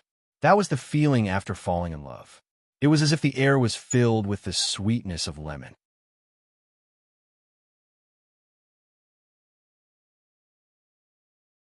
Chapter 1188. But this wasn't the right place to date. In the military, there were many things Chin Mo had to worry about. Their embrace was interrupted by the sound of footsteps coming from afar. Chin Mo dragged her directly to the training ground for weighted running. Her heartbeat hadn't calmed down yet. All sorts of emotions were running through her. She and the Almighty were really in love now, right? That should be it. They were dating without any grudges. Bojio carried her things and ran forward as though she was sleepwalking. This time, she didn't seem to have done anything for the Almighty to accept her. It was a pity she hadn't even used her tricks. But she would probably be able to take advantage of him in the future. Now, she had to confirm their relationship. Once the overseas mission was over and she dealt with those people, she would find a chance to propose to the Almighty. Bojio's thoughts were always far-sighted. She was different from others when she ran with weights. Her steps were steady, and she was familiar with conserving her energy. Hence, from afar, she was still a handsome youngster. But for some reason, her eyes kept glancing to the side. Her gaze swept past his perfect chin and landed on his thin lips, a layer of light. This was the kind of person who had kissed her just a moment ago. Bojio blushed, her heart racing. She wanted to kiss him back, but she didn't have the chance. Prince was basically done with his scolding. After he was brought back, he received the same punishment. The military intercepted their messages and knew they didn't send any special messages. But such a mistake still had to be punished. In the military, punishment wouldn't be spared just because of their status. As a depressed prince, he couldn't understand why the fellow who was running with weights was so happy after being punished. Since when did this person become so enlightened? Standing not far away, Chin Mo, who was dressed in his military uniform, seemed to be laughing silently. Magician, who was walking over, was startled by the laughter and stopped in his tracks. What was going on? In reality, Chin Mo was restraining himself since he couldn't be too obvious. Perhaps he didn't realize that the corners of his lips had never moved down. Magician felt his scalp go numb. He gulped and asked, "Boss, are you in a good mood?" The devil had never smiled in such a way before. It was a piercing sight. He thought that the boss would just glance at him. Who would have thought that the answer he got would be a smiling in? Magician couldn't stand it anymore. Because of number 10, who was punished to run? Chin Mo glanced over, the smile still in his eyes. "Why are you so concerned about my private life?" Magician immediately stood up, his heel touching the ground. "No, I don't care. Whoever dared to care would die." Chin Mo retracted his gaze and looked at the figure that was still running. He smiled again, like the moon in the night, as though he wasn't a subordinate in front of him. There was really no end to it. Magician stood at the side, feeling that his boss was showing off. That smile really made him want to curse. "Boss, we are still a group of single dogs. Please don't be like this." It wasn't easy for him to stop laughing. It was the old general who had something to discuss with boss. Before he left, the boss tossed him a bunch of keys. After a certain someone finishes her run, ask her to take a shower in my room.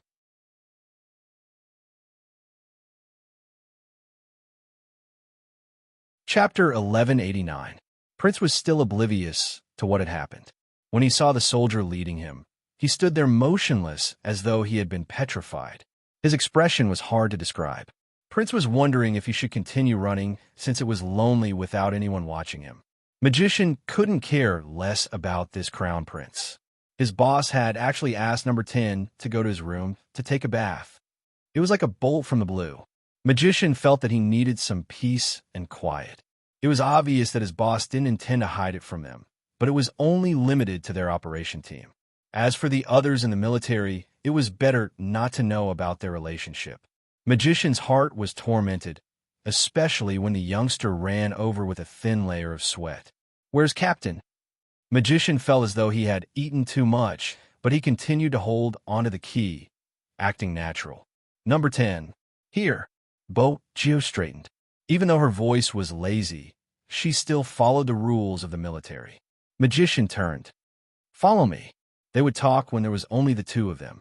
Bo Gio arched a brow, following him. Prince was still running. He wanted to finish his run as soon as possible so that he could listen in. Everyone had a gossipy heart. Magician walked in front. He coughed lightly and lowered his voice. "Boss wants you to take a shower in his room." "All right." Bojo had a white towel around her neck. She laughed when she heard his words. Magician, what a torture. He was still the one passing the message. This reminded him of the times when he had been in junior high. The people sitting in front and behind him would always ask him to pass small notes. Honestly, didn't those in love consider the dignity of single dogs like him? It was obvious that Bojo couldn't be bothered with his feelings at this moment. Getting the Almighty was the happiest thing. When Magician turned back, the person behind him was still laughing. Really, he shouldn't have accepted this job. Magician paused. Don't be so obvious in the military. They were about to go on a mission, and many people were watching their captain. Bojo smiled. Don't worry, I won't. There must be people asking about your relationship with Captain, right? Magician felt that as someone with experience, he had to comfort her. Bojo caressed her chin. Indeed. Then how did you answer? Magician thought to himself, this person should know his limits. Bojo lifted her lips, looking devilish. Family. 2 words. Magician was once again pinned to the ground. He shouldn't have asked such a question. He was practically asking for a dog to eat. Didn't he say that he had a sense of propriety? Bojo glanced at Magician's pale face and reached out to pat his shoulder. There are many types of family members. It might not be the type you're thinking of. But do you want to hear how I managed to woo the Almighty? Magician refused to listen further, putting on a dignified look. I'll give you the key. You can go yourself. With that, he ran off in tears. It was too cruel. Bojo looked at the key in her hand. She turned around twice, still not satisfied. She finally knew what it meant to like someone. Liking someone was when you wanted the whole world to know that you were together with him.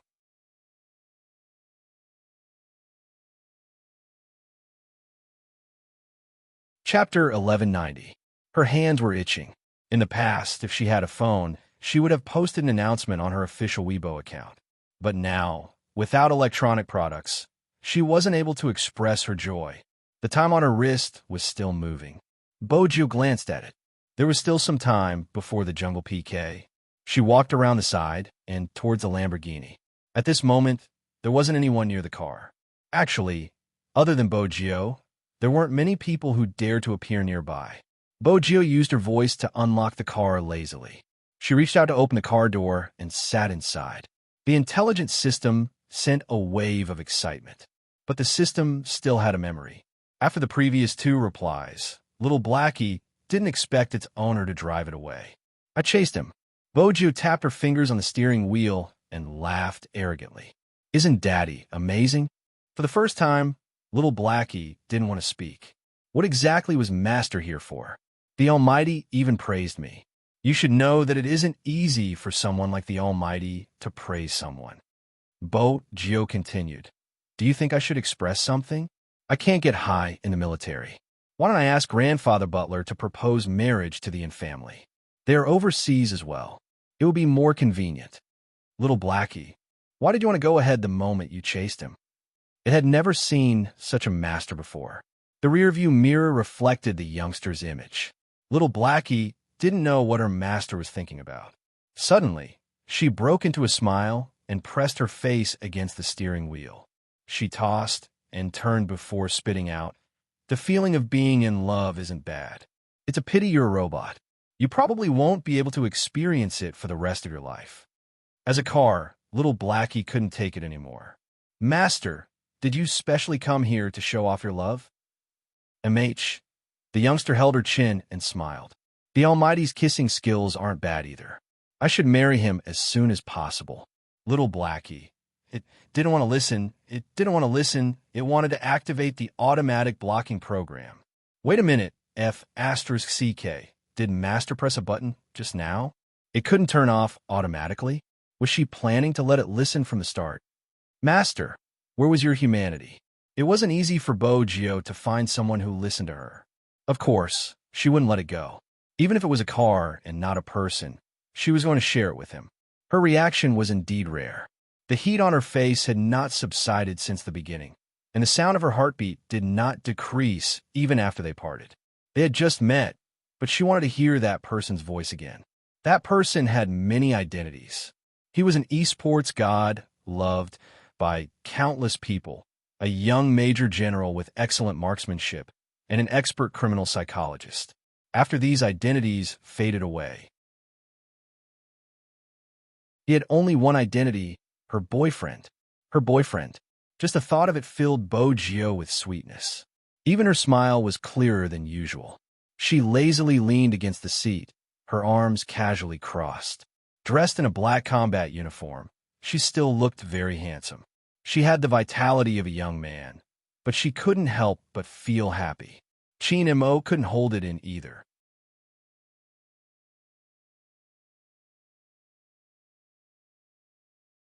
Chapter 1191. Chin Mo's smile didn't matter. The old general, who was sitting opposite him, almost got scalded by the tea in his mouth. Even his heart trembled. He turned and exchanged glances with the adjutant beside him. He was obviously asking what was wrong with him. The adjutant shook his head slightly, still in a daze. He was similarly shocked. In the past, the almighty devil would smile, but every time he did, it was vague. That kind of smile was definitely not a good thing. It was when he wanted to kick someone out of the army, throw some trouble for the chief to deal with, or anger the regiment commander who was stationed opposite him. In short, it was not a smile in the real sense of the word. Now, the adjutant felt as though his eyes were about to be blinded. The main thing was that the almighty devil didn't stop smiling. He didn't know what he was thinking. Cough. The old general finally couldn't take it anymore. He placed his fist by his lips and pretended to ask casually, "Are you in a good mood today?" "Am I?" When Shinamo asked, the smile on his face disappeared. The old general didn't want to say anything else. How dare you ask me? I'm already smiling so much. What do you think? But such straightforward words could only be mocked in his heart. Did something good happen? The old general knew that he had to understand Qin Mo's thoughts before he went out for a mission. Qin Mo took a sip of tea and replied casually, same as usual. Damn it! Who would believe such a lie if it was told? The old general had a bad temper, but he couldn't do anything in front of Qin Mo. He treasured talents too much. I asked my nephew just now. He isn't sensible. He didn't make any big mistakes, but the unit allows such small mistakes. Everything is done according to the rules, and he will be punished accordingly. After hearing the bureau chief's words, Qin Mo suddenly said a little, "What?" The old general thought he was using the opportunity to kick his nephew away. Honestly, it wasn't a big deal if he really kicked him away. The mission was too dangerous. Qin Mo's voice was calm. Don't let him go to any small forest in the future. It will cause misunderstandings. The old general was confused. He didn't understand why he said that, but it was a small matter. I'll get the adjutant to talk to him later. What do you think of his condition? This was what the old general wanted to ask. Qin Mo placed his teacup down. Very suitable. 3 words, no more, no less. The old commander had mixed feelings for a moment. Soldiers that Qin Mo took a liking to were always good soldiers. However, it also meant that he had to carry out that overseas mission. Qin Mo could sense the old general's thoughts. His gaze wasn't as bright as before. Instead, it was as dark as the night, giving off a sense of relief. Don't worry, once I bring my soldiers out, I will bring them all back. Actually, I already had a premonition. The old general laughed and sighed. To be honest, I'm quite proud that our Yi family has such a soldier. Don't think that he's just a hooligan. He really likes to stay in the army. I've seen his information. You guys have a pattern in selecting people. When he finished close combat and came out of the army, a psychiatrist contacted him in advance. Yes. Qin Mo didn't deny it. His psychological condition isn't bad. He has 70% more self-defense awareness than the other fighting champions. The old general smiled and said, What exactly do you like about him? Skills and marksmanship.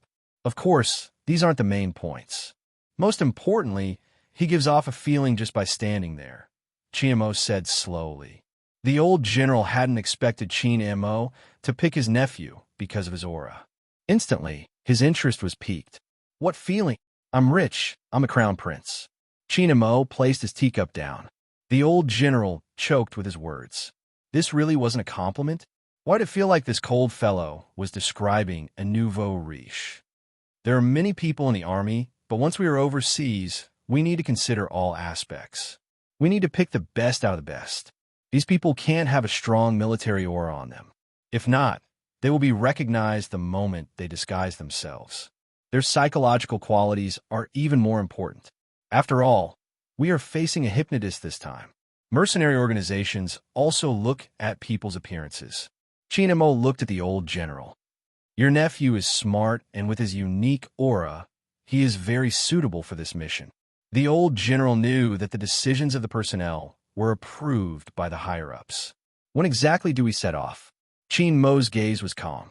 At 2 in the morning the day after tomorrow, the operation team will disappear from the army with the excuse of a military exercise. It's a level 1 overseas mission, and it isn't suitable to expose your identity there. Hence, even the troops have to keep it a secret. Understand? I'll arrange everything. At this point, the old commander raised his hand and patted his shoulder. I'll leave you long to you. Qin Mo stood up and straightened his military cap. His gaze was dark, and his reply was a military salute. On the other side, Bo Jio had changed into a new combat uniform after a shower. She had brought all the equipment, and even her shoes had been changed to brown military equipment. A German military knife hung behind her waist. She was checking the ammunition for the last time. The ammunition wasn't real. It was specially used by the army for military exercises. If it hit someone, they would automatically be knocked out. But the impact was still there. It would hurt a little when it hit her face. She reached out and lifted the black mask on her face, successfully covering her young and handsome face. Only a pair of extremely dark eyes could be seen. At this moment, the sky outside had darkened. Bojo held her rifle with one hand and entered the forest from the back of the training ground. Other than Crown Prince, no one else had seen her whereabouts. Prince had been running with weights as punishment. When he saw the slender figure about to enter the area, he ran over and said, "I have a feeling that the devil is hostile towards me. Can you persuade your cousin? I'm just an accomplice and you're the main culprit. How am I supposed to eat if I have to run so many laps?" Bojo replied insincerely, "If you don't eat dinner, you can lose weight. Also, you're thinking too much. Captain is so handsome. Why would he be hostile towards you?" "How would I know?" Prince was puzzled too, but as a good roommate, he had to remind the youngster, "Pay attention when you go in. I think with that guy's sniping skills, he might be hiding there and waiting to shoot you in the head." "All right. Have you played online games before? You'll get lucky and get chicken dinner. That's the logic. Don't die the moment you land."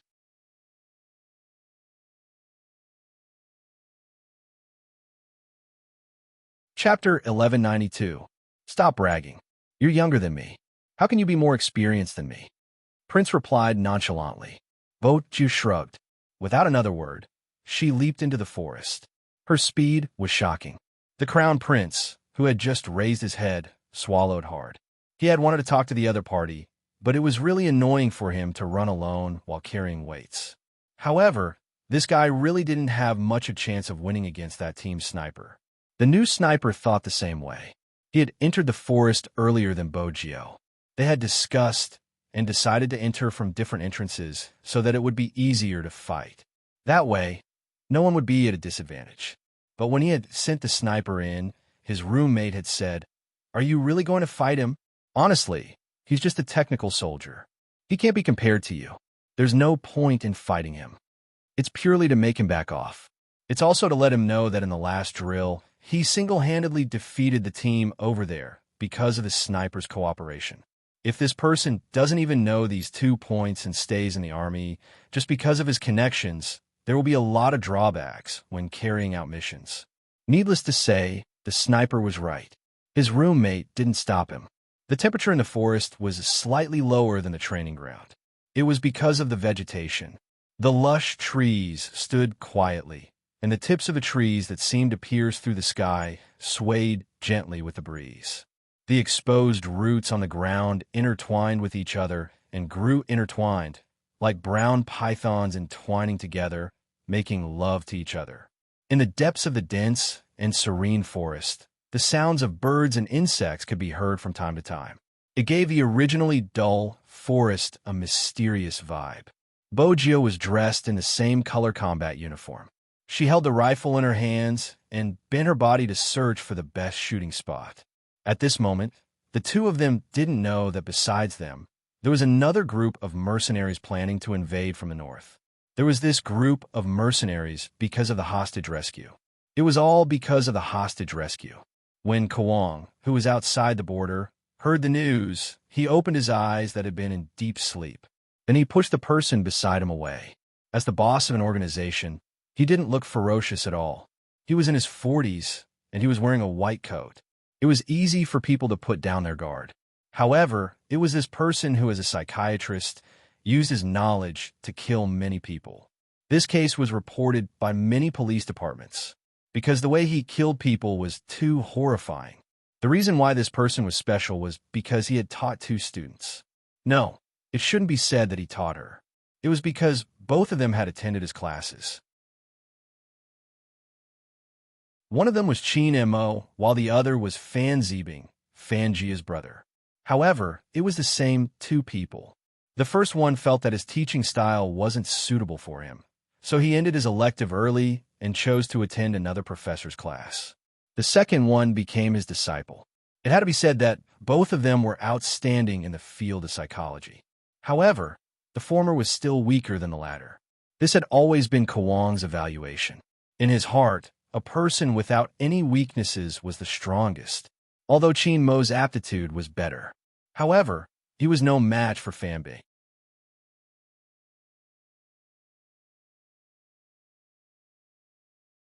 Chapter 1193.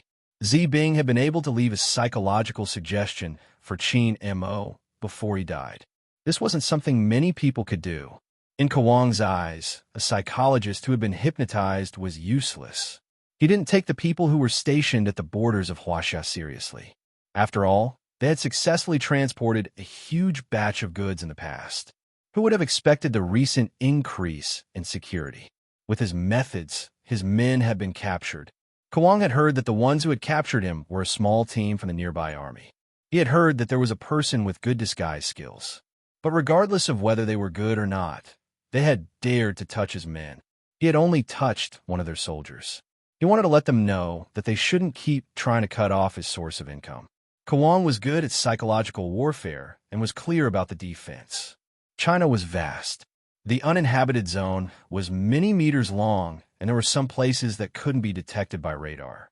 As long as they didn't enter China's airspace, it wasn't a problem to drive a military vehicle into the uninhabited zone. However, they were strict in terms of weapons.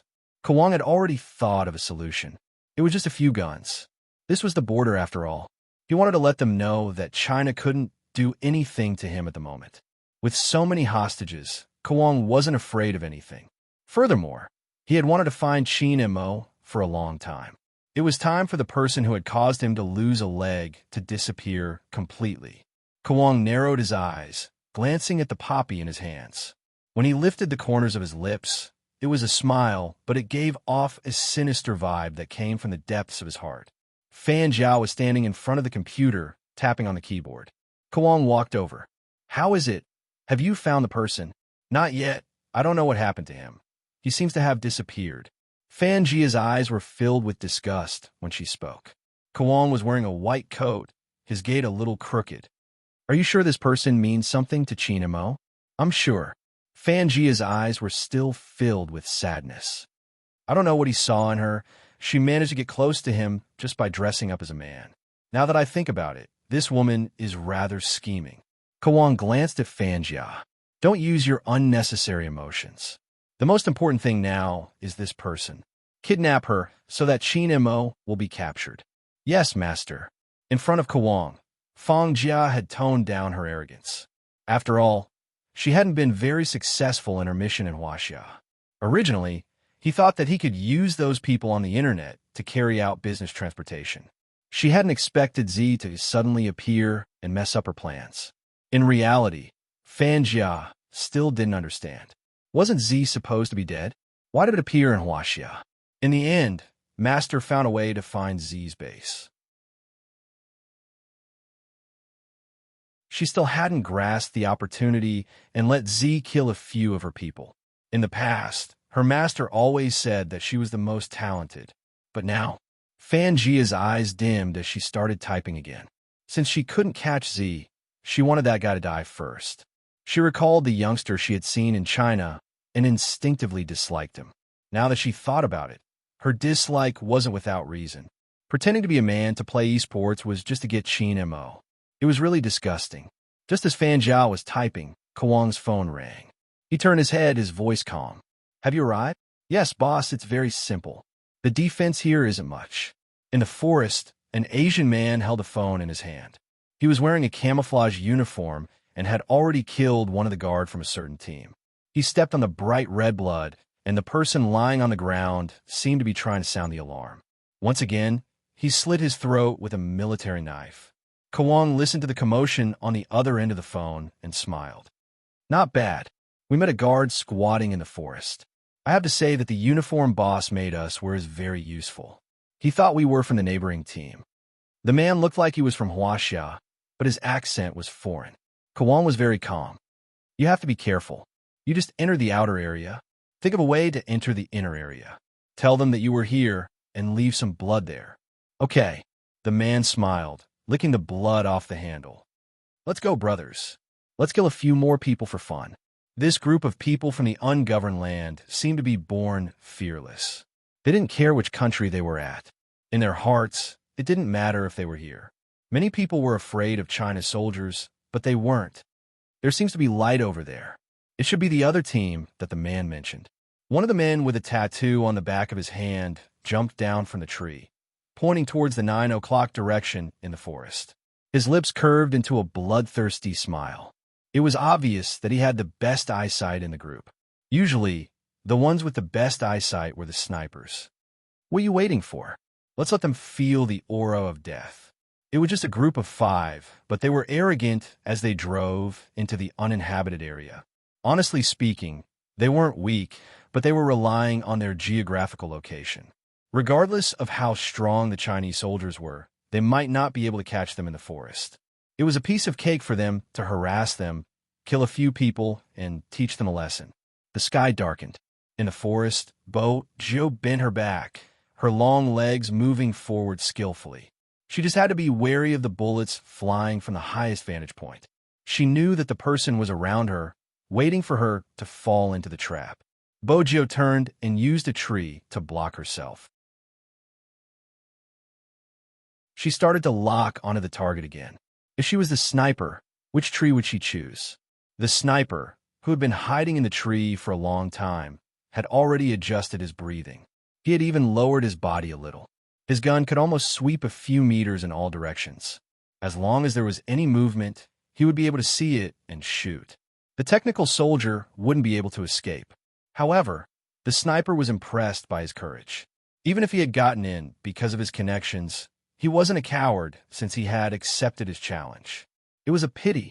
He would have to tell that person how important shooting was during a mission. The sniper's marksmanship was good, and he was one of the best among the recruits. Hence, he was confident.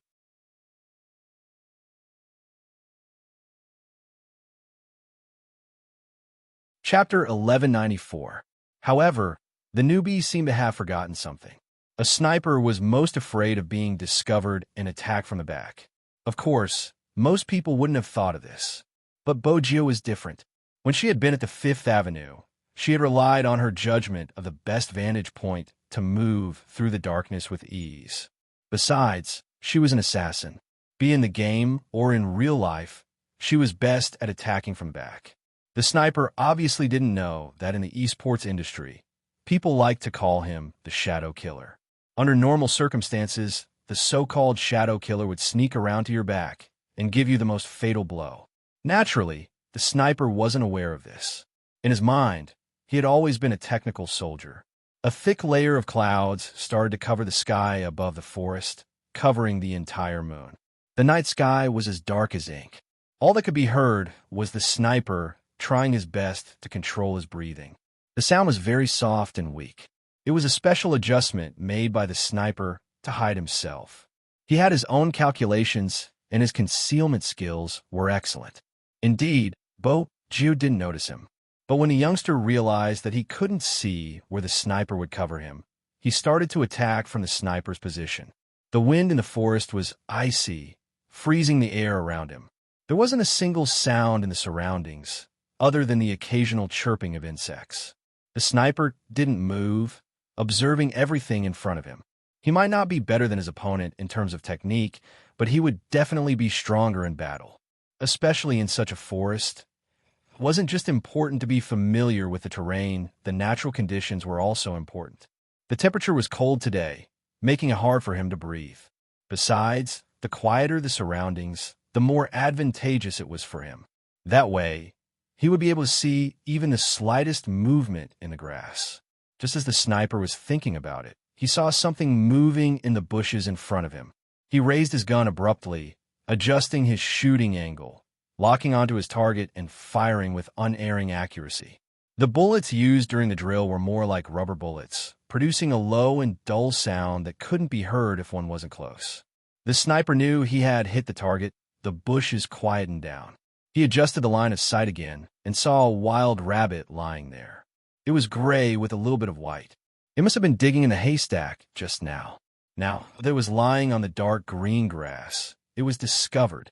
The sniper furrowed his brows, feeling that something was amiss. He adjusted his direction and scanned his surroundings. There was nothing. He was probably making a fuss out of nothing. While the sniper was thinking about all this, he didn't notice a faint black shadow swiftly circling behind him from the moment he raised his gun to shoot. The path it took was also very tricky, as though it didn't even cause a ripple in the water. The figure raised her eyes, and the moonlight shone into her eyes. There was a hint of evilness at the corner of her mouth. What a pity for the little gray rabbit. However, throwing stones to test the waters was indeed the fastest method. With that thought in mind, Bojo turned sideways and quickly hid herself. She was still wearing a black mask on her face. Even when she was lying on the ground, she didn't remove her mask.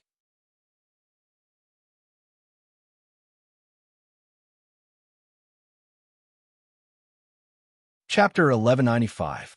She tilted her head to the side, making one last adjustment to the distance. There wasn't a single person around, only the moonlight from Tsinghua University illuminating the youngster's side profile. Her tall nose bridge and bright eyes seemed to be unable to be suppressed by the darkness. Bojo wasn't best at long-range shooting, but she had seen the Almighty's demonstrations.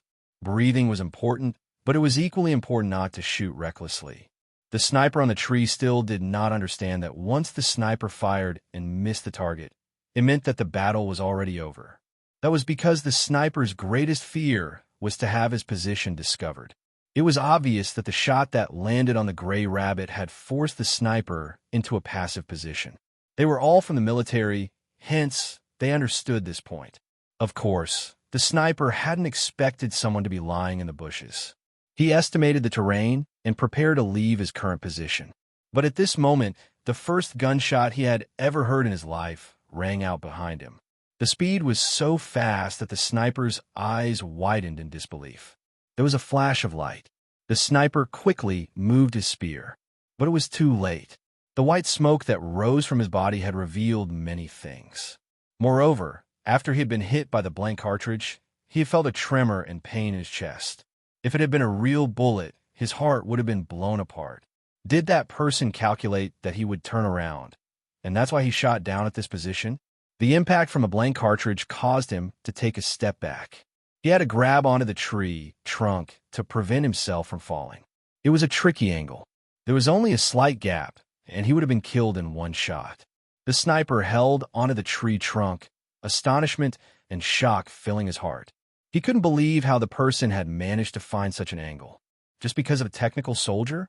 But the truth was that he had been killed in one shot. He hadn't been able to react in time.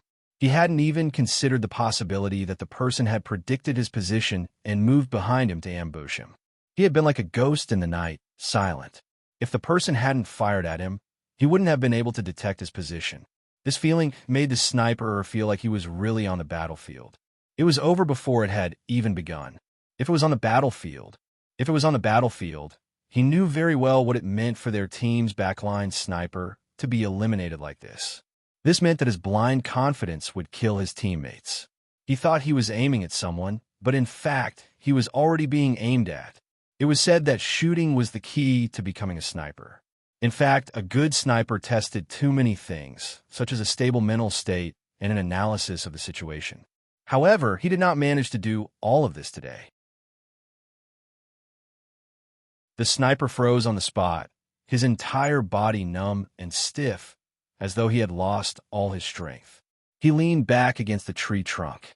Thinking about how terrible his previous performance was, he felt his face burning.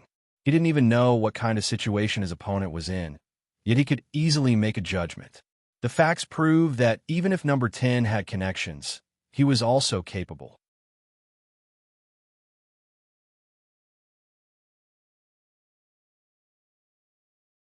Chapter 1196.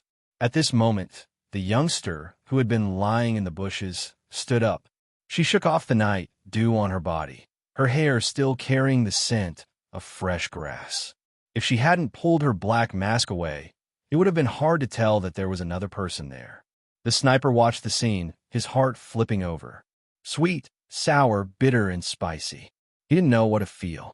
The youngster raised her gun, glancing over at him. It was obvious that he had one. The sniper chuckled bitterly, sliding down the tree trunk.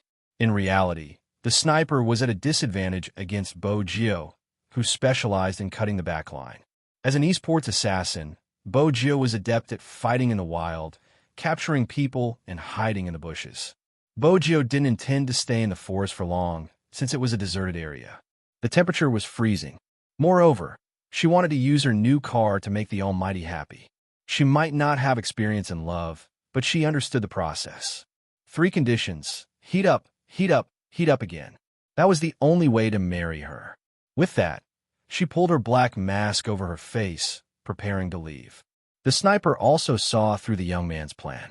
He had lost this match, and he would tell everyone about it. Through this match, he realized that the real battlefield might not be what he had imagined it to be. At this moment, neither of them noticed the silence in the forest. It was as though a ferocious beast was staring at them from the depths of the forest. It was the group of mercenaries that had reached the area. The 5 of them were extremely fast. The way they carried their spears was no different from the local soldiers stationed there. Since it was nighttime, they couldn't see each other's features. Hence, it was impossible to tell which country they were from. The only distinguishing feature was their military uniform. Just as the sniper was about to leave, he saw the figure moving past him. He paused in his action of raising his spear. Then, he turned his head and grabbed the young man. He lowered his voice and said, "There seems to be someone here. Is it because of the military exercise again?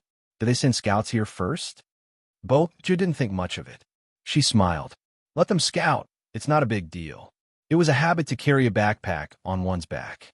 But the moment she lowered her head, she seemed to hear something. The sound was very subtle, making it impossible to determine the exact location of the other party. But for one thing, was it like a language? Bojo couldn't hear it clearly, but she frowned suddenly.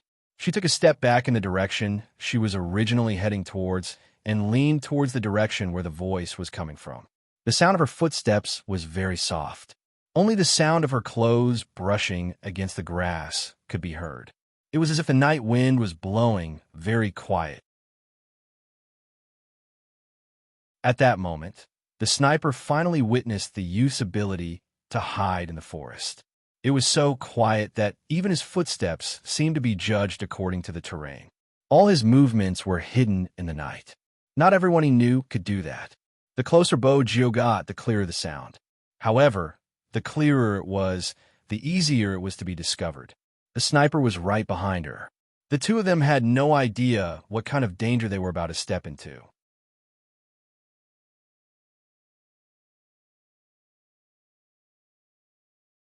Chapter 1197. Bojo tilted her body and bent her waist slightly so that she could hear the sound more clearly. But what came faster than the sound was the sudden smell of blood on the tip of his nose. That's right, it was the smell of blood. Logically speaking, there shouldn't be any smell of blood here since they were using rubber bullets. It wasn't possible for them to cause any injuries. Bojo's frown deepened. At the same time, she tightened her grip on the rifle. At this moment, she heard the sound clearly. It was indeed a language, but it wasn't the language of Huaxia.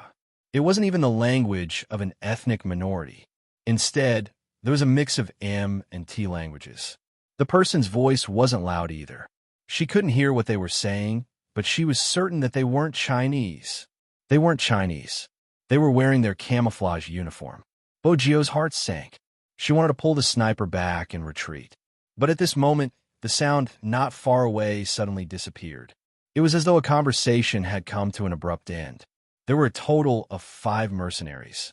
The person standing in the middle seemed to have heard something. He stopped abruptly and made a shushing gesture. The others also stopped talking. Not only that, but they also exchanged glances with each other. It was clear that they had sensed something. Another prey had come knocking on their door. That was the first reaction of the 5 of them. Then, under the cover of the night, they turned and scanned their surroundings. Finally, they confirmed a point and raised a rifle in their hands. The person with the Bluetooth earpiece tilted his head. The strongest person in front smiled bloodthirstily. He threw a military knife out. With a swoosh, it slid through the bushes and shot straight at a rabbit. The sniper watched as the military knife flew past him. The youngster's reaction was extremely fast. Before the military knife could reach him, he had already moved the rabbit over. But that wasn't the main point. The main point was that such a military knife wouldn't appear in such a place. It wasn't the equipment in their military unit. In the army, what weapons the garrison soldiers used, which models, and what their functions were all kept secret. Only their own people knew, and no one would pick up the model, even if it was a military knife. The people on the other side were very fast. They didn't give the snipers any time to react and rushed over. The mercenary was dragged by the youngster, and he maintained his posture without moving. His entire body had merged with the grass beside him, and even his face was buried in it. This also meant that they couldn't see where the other party was. At first, the sniper didn't understand why the young man didn't leave immediately. After all, Rabbit was in front of him. He knew very well that if they had moved just now, they would have been killed just like this rabbit. The newcomer seemed to feel that the situation was a little boring and mumbled something. This time, the sniper's expression changed. This wasn't from his team, and he wasn't Chinese either. The sniper's reaction wasn't as fast as Bogio because of the difference in their perception of language. However, both of their hearts were the same. They couldn't sink any further.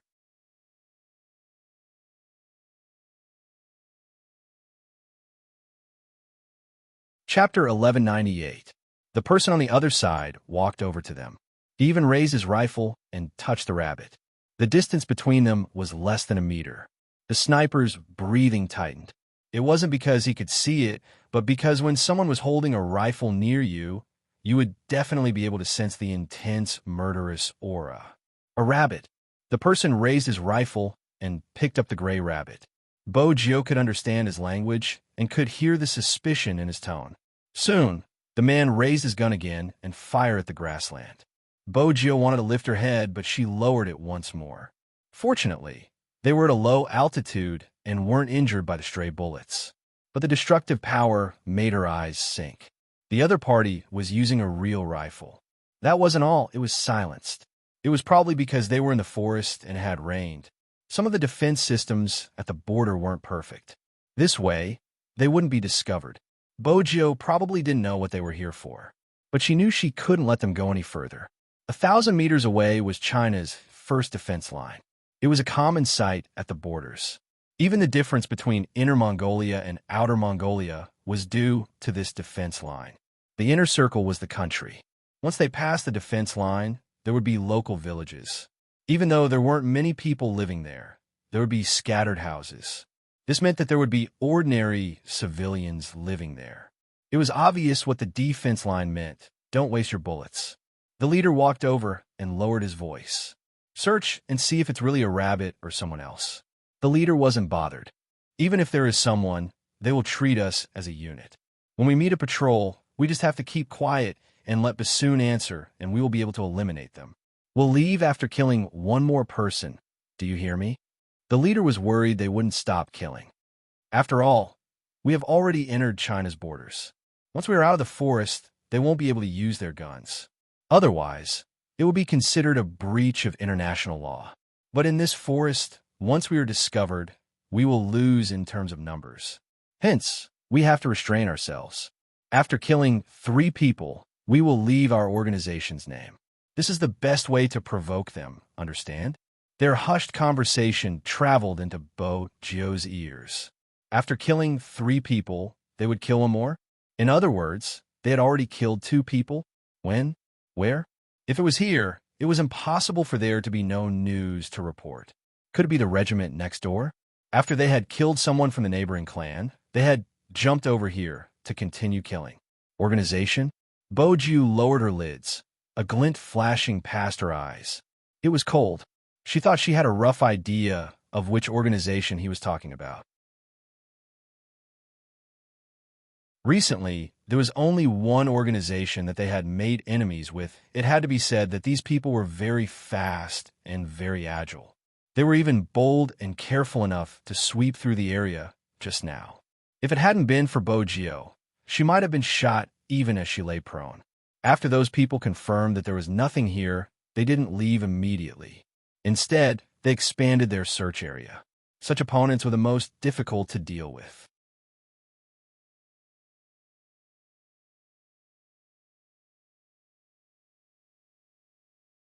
Chapter 1199. Fortunately, they had the terrain advantage. Both Bogio and the sniper were adept at regulating their breathing, maintaining the perfect disguise for a full 5 minutes. 5 minutes later, the 5 of them stopped searching. Looks like it's just a rabbit. The leader put away his spear and said, "All right, let's not waste any more time. Take advantage of this time to take some pictures of the situation here. When we get out of here, we'll upload them to the internet." It was common knowledge that there was no signal in the no man's land. The 5 of them spoke through the Bluetooth earphones in their ears. As soon as he heard they were going to take pictures, the sniper clenched his fists. Every checkpoint at the border was very important. Once these people took a photo and posted on the internet, it would be very easy for them to be ambushed if there were any problems at the border in the future. The sniper understood this. It was impossible for Bo Jun not to understand. It was just that a head-on clash was extremely disadvantageous for them. After all, the other party was using real guns, and they had more people than them. Everyone was even wearing a communication earpiece. It wasn't that she hadn't thought of a one-on-one attack, but under such circumstances, it wasn't possible. The sniper also understood that if they made a sound now, not only would they be discovered, but they would also be of no use to the current situation. This was not because of anything else, but because the troops did not know that this group of people had entered. What loophole did he slip into without anyone noticing? Beads of sweat formed on the sniper's forehead. As the sound of footsteps rose, those people finally left the area around them. The sniper was the first to stand up, but the young man grabbed him back. "Go back and tell Captain that there's an enemy invasion. Tell Captain Sheen the general direction they're heading in. I'll follow them and mark the way. I have a USB drive on me that has the same origin as Captain Sheen's USB drive. It will detect the enemy's presence within a certain range. Tell this to Captain Sheen. Since they're here, we can't let them leave." The sniper's eyes darkened. "No, you go back. I'll stay. It's more suitable for me to stay. You're a good sniper, but you're only suitable as a sniper. This time, it's obvious that you won't be able to use a sniper. I still have some dry goods in my bag that can be put to use. I hope that you can rush back to the base as soon as possible and inform Captain Sheen. Now that the two teams are connected, they might not be able to gain any advantage here. These people will run to the next team. We can't let them roam around our base as they please." As an assassin, she had always treated the wilderness opposite her as her home. How could she tolerate some people killing their people and taking photos of them in her own territory? This was a provocation, and if this provocation was not suppressed, the other party would only become more and more unbridled. Besides, she could still remember how he had taught her calligraphy after watching a movie when she had been very young. Those who offend China will be punished no matter how far away they are. People often say that Huaxia is a country with a large population and a poor quality, etc. Yes, it was still developing, and it was indeed not perfect enough.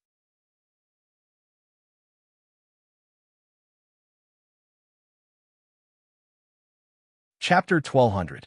At this moment, the lights on the second floor of the military base were still brightly lit. Someone was doing a psychological test and tactical evaluation, but he wasn't very focused. This was the third time Qin Mo raised his head to look at the door. Even though his face was still elegant, his brows weren't relaxed. The door didn't seem to have any intention of letting anyone in. The air was filled with the scent of a shower. The scent of the shower gel hadn't dissipated. But Qin Mo didn't know why he felt uneasy when he couldn't see that person today. He glanced at the clock at the side once more. Qin Mo reached out for his jacket and walked out of the room. He walked towards Bo Jio's dormitory.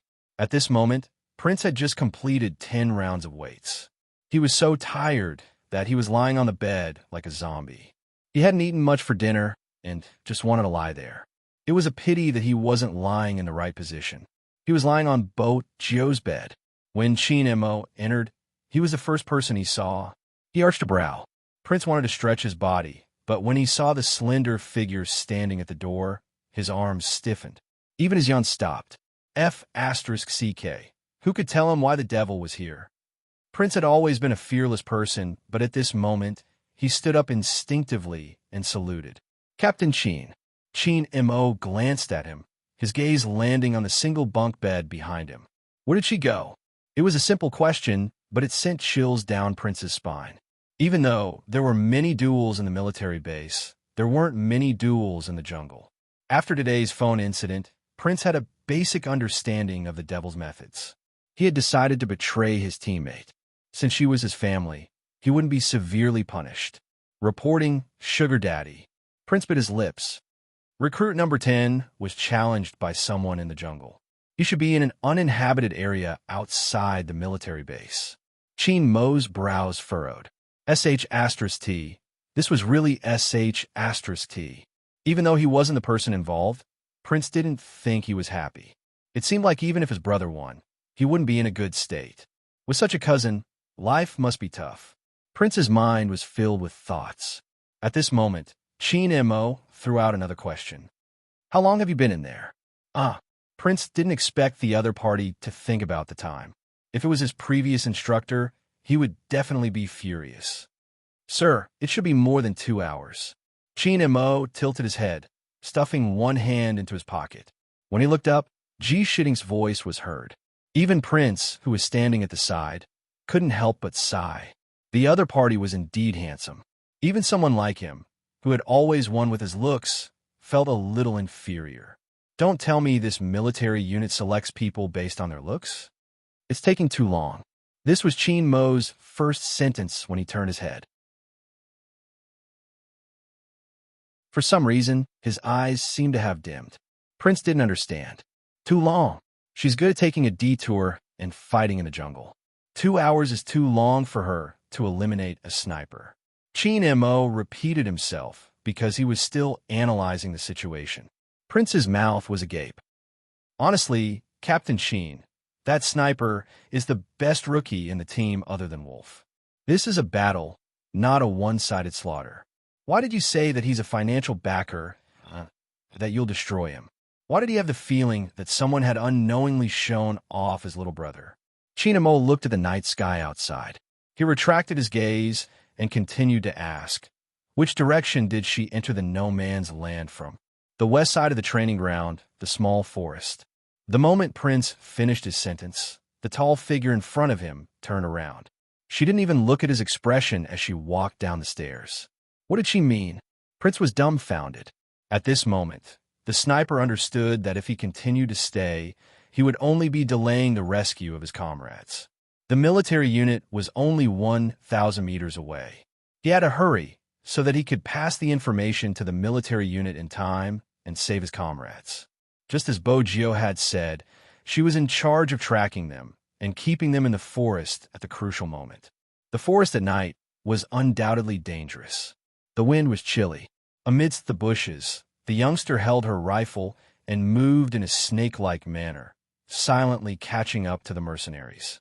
It wasn't because the mercenaries were slow, but because Bo Gio was too fast. Other than killing, their main goal was to collect information on the defense system. Hence, along the way, they used their phones to take pictures of every place with metal mesh.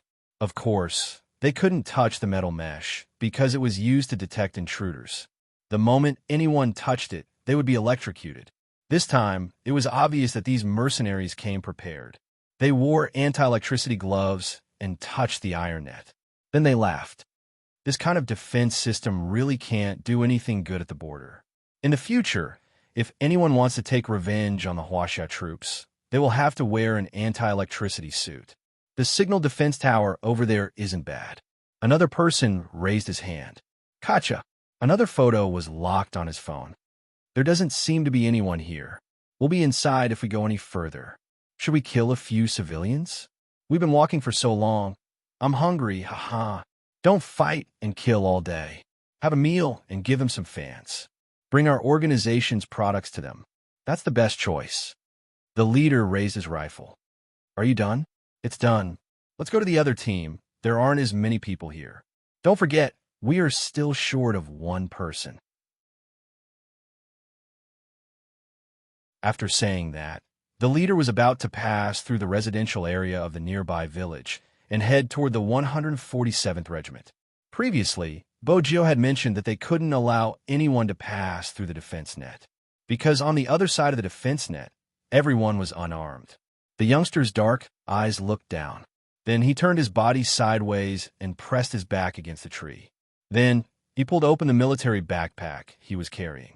Inside was the only electronic car she had with her. She had wanted to give it to the Almighty today, but it seemed like she had to use it now.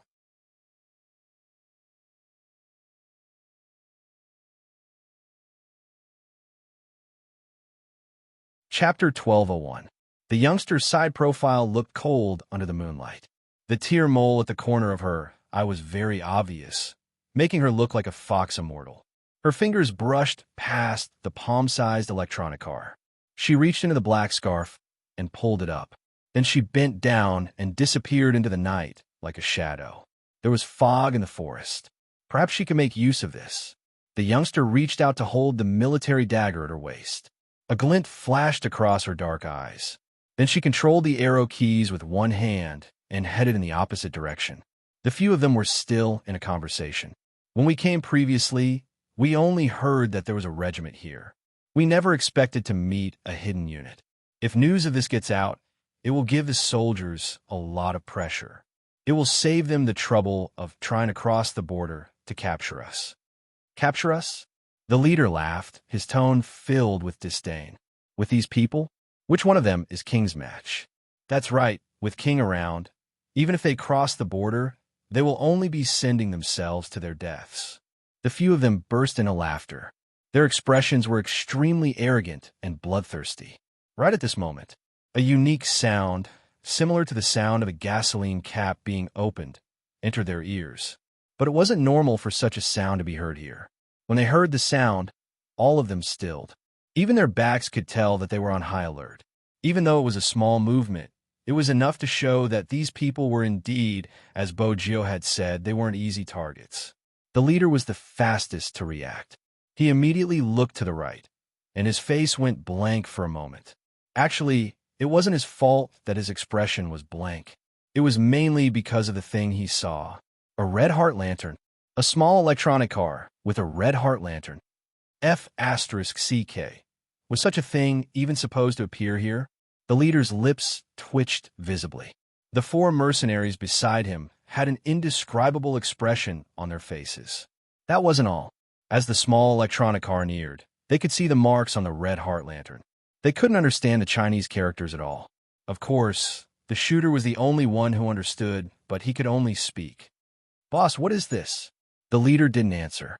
Instead, he narrowed his eyes, and a sinister aura overflowed from his eyes. There must be someone here. It wasn't a rabbit just now. Shoot! Before the electronic car could get close, the leader had already raised his gun. With just one shot, the electronic car was flipped over and the red heart lights flickered. In the jungle, such a color of light was somewhat chilling to look at. "Boss!" The person who shot the gun opened his mouth again. It was not because of anything else, but because the overturned electronic car had flipped over again. However, the lights were off, and it was quietly parked there, looking a little embarrassed. Someone is controlling it. The leader was not stupid. Go and find that person. Yes. The other two took a step forward. The electronic car moved again. This time, it was moving faster than before. F***CK. As soon as the word shooter came out of his mouth, suddenly, a voice came from the electronic car. "Mr. Chin, please unlock the voice password lock. You will have 3 chances." The 5 of them paused, and the expressions on their faces became more colorful. "Boss, is this car talking?" The leader didn't have time to react. The electronic car made a few more sounds. Countdown to unlock the password begins. You have 10 seconds. 10. The shooter subconsciously waited for it to count to 9. Unexpectedly, the electronic car changed its tone and said lazily, 0. The corner of the shooter's mouth twitched. Was the 10-second countdown eaten by a dog? "Sorry, if I don't answer the correct voice in the specified time, I will explode. Sigh, I'm so sad." The electronic car circled around as if it was really sad. It also seemed that the shot just now had hit its electronic circuit, and the wheels were a little paralyzed. Explode. The shooter didn't think much of it. He raised his hand and shot the electronic car again. Seeing that it didn't react at all, he said, "It's already broken, and it still explodes?" The leader's eyes narrowed deeper and deeper. What's the point of arguing with an electronic car? Go and find this person. Go and find this person who is pretending to be a ghost. Yes. As soon as the shooter finished speaking, he wanted to turn around and leave. However, a loud bang rang out directly from his left side, causing his ears to buzz. The explosion was real. Although it couldn't kill anyone, it was enough to make two of the people inside lose their five senses for a moment. The remaining three cursed and wanted to go forward to drag them away. The one closest to the grass had just taken a step forward when a gust of wind appeared behind him. A gust of wind appeared behind him. Just as he was about to turn around and shoot, his neck was pressed against by someone from behind. Then a knife cut his throat. It was so straightforward that he couldn't believe that there was such a person behind him. He didn't even have time to look back before the other person let go of his neck. A soft and lazy voice was pressed against his ear, and only one word was said, one. When did that person appear? Why didn't they feel it at all? And what did he mean by one? The mercenary wanted to speak, but he could only mutter softly. He pressed against his neck with one hand and stretched the other in front of him. His trachea was cut, and his entire body started to twitch. He wanted them to turn back. It was just that this figure appeared at the right time. The people in front were already focused on the aftermath of the explosion and on their boss, who was affected by it. No one looked behind them. They hadn't expected someone to be so daring, appearing when there were five of them. Bogio made use of this time difference. If she had to describe it, it would be like killing someone while being invisible and then retreating after killing someone. Her movements were like flowing water, like a phantom in the night. The moment you felt a sense of danger, it meant that she had already finished killing. Just like what Bogio had said, every hacker was a magician to a certain extent. Magicians were successful because they knew how to divert the audience's attention. The electronic car was a diversion point. The moment it appeared, Bogio started to move in the opposite direction. An ambush, cutting off the back row. That was what she wanted to do.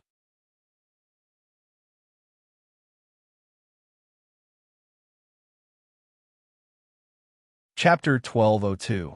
It was just that everyone who fought understood this. Having more people would give them a huge advantage in a real battle. Besides, Bogio was only left with a military dagger. Moreover, to a certain extent, the mercenaries had already sensed that there was someone else in the forest. The sudden explosion had caused the fierce-looking leader to cover his ears and curse in a low voice. He shook his head and pushed away the people who wanted to help him. His eyes were sinister. Find this person. Find this person for me. Boss, carry... At this moment, someone had already noticed the person who was lying on the ground with his limbs twitching. The leader of the group glanced sideways and cursed. Then, he began to fire wildly into the bushes. Bogio rolled quickly. If she had been any slower, she might have been injured by the stray bullets. She turned sideways and used the bushes as cover. Her back was pressed against the tree trunk. There was grass on the tip of her nose. She adjusted her breathing slowly so that she could hide well and find a chance to break through. At this moment, the mercenaries couldn't go to the residential area. They were successfully trapped outside the metal fence and in the forest.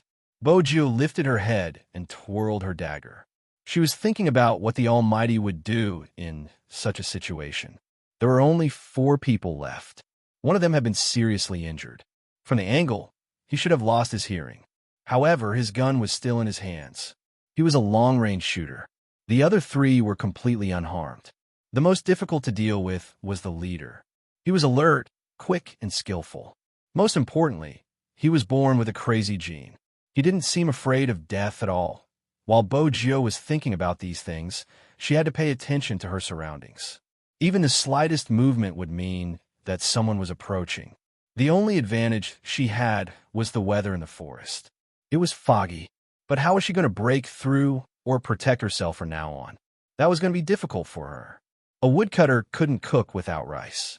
She was defeated because the bullets in her gun weren't real. In the distance, the night sky thickened. When there wasn't any wind, the fog would be especially thick. This was the no man's land. It wasn't safe to enter the forest at this time. The humidity was too high and poisonous snakes would come out. Therefore, the army had a rule that unless there was a military demonstration, no one was allowed to enter except for the garrison personnel. Hence, when the soldier on night duty saw the person walking towards him, his originally bright eyes turned even darker. He clicked his heels together and gave a standard salute. Captain Sheen. Even though Sheen Mo was now a major general, the people here were used to calling him Captain Sheen. Is there any problem? Sheen Mo's words caused the soldier to pause. No, everything is normal. Even the infrared is normal. Normal? Sheen Mo lifted his lids and looked into the dark night. He frowned again. Give me your backpack and gun. Huh? The soldier didn't understand why Captain Sheen wanted his things, but in the military, he had to obey orders. Yes. The soldier untied everything at his waist and handed everything to Sheen Mo. He watched as the man tilted his head and adjusted his shooting angle. With a click, he said calmly, "Earpiece." Yes. The soldier didn't expect Captain Sheen to even want his wireless earpiece. What was Captain Sheen trying to do? Sheen Mo took the black earpiece and put it on his left ear. At this moment, he seemed to have heard something. He quickly raised his gun and aimed it at the forest. Who's there? There was someone there? The soldier hadn't reacted. The person's breathing could be heard. It's me, one of us, out. The sniper who had fought with Bo Gio hadn't expected Captain Sheen to be stationed here. He paused for a moment before rushing over. His lungs were about to explode from running. When he spoke, his chest rose and fell violently. Captain Sheen, something happened. Someone invaded the no man's land. 10 went to chase after them alone. They are heading north. Once they leave the north, they will reach the neighboring regiment and residential area. Sheen, before the sniper could finish his sentence, his shoulder was grabbed by someone with great strength. Who did you say went after him alone? 10. At this moment, the sniper was filled with self-blame. I should have stayed behind with him. He asked me to inform you that those people took many photos of the troops. He also asked me to inform you that both of you have the same USB drive. If the direction is right, you will be able to respond. Sheen Mo didn't have time to ask why they didn't bring their earpieces into the no man's land. He also didn't have time to blame anyone because he knew that in order to protect the secret of the base and the national defense checkpoint at the border, he had to ensure that the intruders wouldn't be able to return. One of them had to come back to inform the others while the other pursued. But even though he knew at that moment, his mind was blank. His fingers trembled uncontrollably. Only by gripping his gun tightly could he suppress the uneasiness in his heart. Even Sheen Mo didn't notice that his expression was filled with a bloodthirsty aura. The sniper was still talking, but Sheen Mo didn't seem to hear him until the word USB drive appeared. Sheen Mo glanced up. He told himself to calm down. It was at this moment that he had to remain calm. If he wasn't calm, who was going to fetch his little Bojo back? Sheen Mo reached out and pressed his temples. It was too painful. It was so intense that his eyes turned bloodshot. The soldier at the side was frightened by Captain Sheen's expression. He had heard that Captain Sheen had been kicked out of the military previously because he had been hypnotized by someone. That hypnotization was too scary. Once it was triggered, a person's personality would be too different from before. At that time, the higher-ups had been afraid of this, which was why they had removed Captain Sheen's military uniform. But now, the soldier opened his mouth and called out, "Captain Sheen." But Sheen Mo had already started speaking. Inform the neighboring troops to use all their forces to stop them. We will conduct a carpet search from the east, west, and south. Think of a way to prevent them from leaving the border. If necessary, snipe them directly. Yes. The soldier touched his feet. The sniper looked at his captain. He switched on his black earpiece, his voice slightly hoarse. Take your guns into the forest and lock onto my position. I'll give you 1 minute to follow. Magician was still washing his feet with a towel in his mouth. Hunter was seated beside him. Their topic was basically about how to cover up their captain's relationship.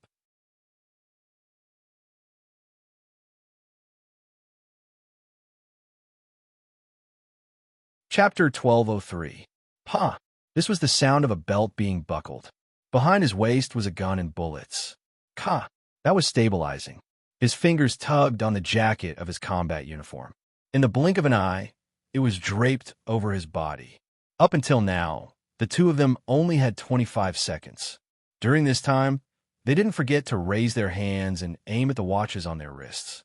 Wolf, who had also received the news, tilted his head and started to adjust his rifle. Many people said that if you hadn't been in the military, you wouldn't know how fast they were.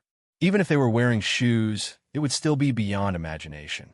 That was indeed the case. It wasn't just fast, it was the rhythm of their bodies over the years. Other than being fast, their movements were uniform. It was so neat that it was shocking. From the moment they received the order to the moment they arranged everything, Magician and the others only took slightly more than 30 seconds. The next moment, they moved out like wild leopards. At this moment, Qin and Mo had already entered the forest. The soldier who was watching Qin Mo's back opened his mouth. He turned to look at the sniper, slightly worried. Will there be any problems? After all, Captain Qin wasn't in a good state. The sniper was relatively calm.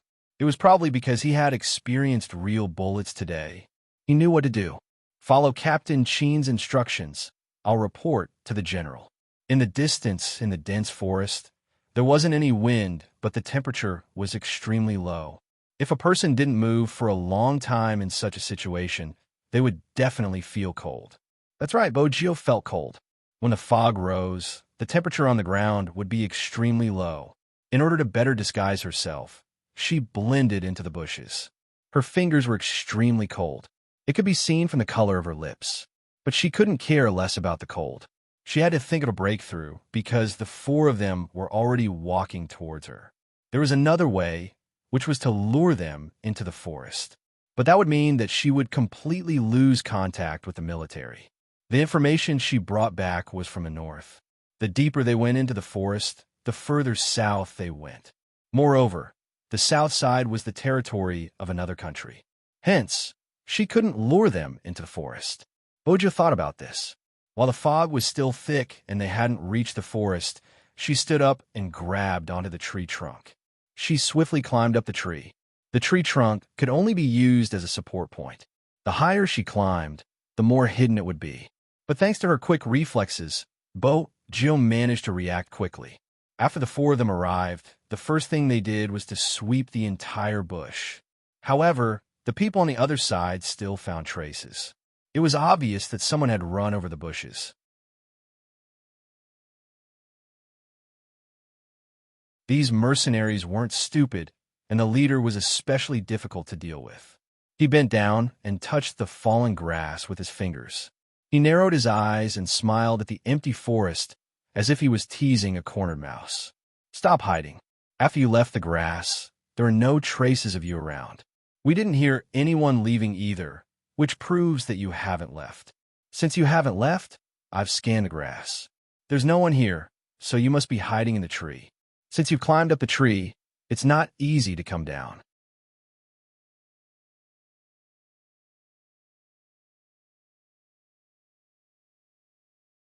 Chapter 1204.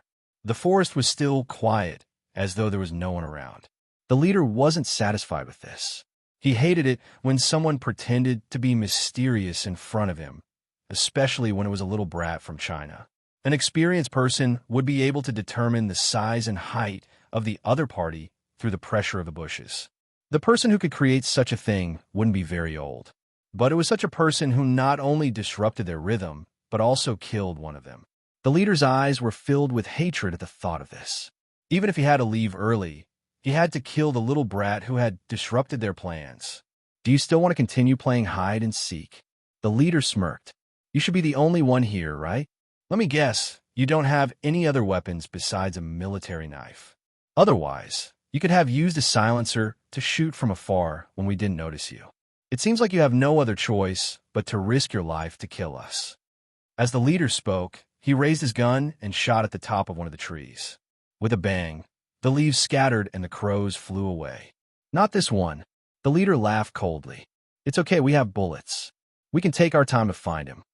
With that, he gestured to the people beside him, one on the left and one on the right. He meant for them to split up. The other three nodded. They were excited about the massacre that was about to begin. From their point of view, if the other party was alone, he would be courting death. He dared to appear in front of them and ruin their plans, killing their people. It seemed like this little brat didn't know what kind of people he was facing. The leader of the group wasn't wrong. They had confirmed the range. Even if there were no less than 30 trees around them, they wouldn't be able to find him in 3 minutes. However, if they really wanted to find him, the 4 of them could find him in 3 minutes. But because of this, they couldn't move recklessly. But at this moment, suddenly, a military fighter jet flew over the forest. No, it wasn't just one. Other than this one, there was another one in the distance. That was because the fighter jets were breaking through the clouds and flying towards them uniformly. They hovered in the sky in a very large scale, and each of them was terrifyingly elite. There was a distance between them, and they were flying in a triangular formation, bringing with them a sense of deterrence. A total of 7, like iron armor, leapt into the eyes of the mercenaries. The flag of Huaxia was also printed on it, bright red and eye-catching. "Be boss, we've been discovered." Someone was so scared that even his voice began to tremble. It wasn't that he didn't have a future, but these infrared fixed-point fighter jets were really too scary. The leader sneered. "So what if we're discovered? There's no light above or below us. Do you think they can discover our location?" At this moment, the fighter jets issued a warning. "You have violated our territory. According to international law, our country has the right to shoot you on the spot. Warning, put down your guns." "Boss!" One of them panicked. The leader slapped him. "Listen carefully, this is just the first warning. According to international law, they can only shoot after 3 warnings. Do you understand? Besides, I'll say it again, how far are they from the ground? Do you think they can see us?" "Idiot!" While saying these words, the leader also felt the pressure. He didn't know whose idea it was. Warning them from above? Was it to make them feel afraid? Whose idea was it? Of course it was Qinmo's. The soldier who was worried about Qinmo's condition was completely wrong. When it came to Bojio, even if Qinmo wasn't in a good state, he would force himself to be calmer. He would start from a mentality of the invaders. After entering the forest, he would order the headquarters through the earpiece and send out the fighter jets.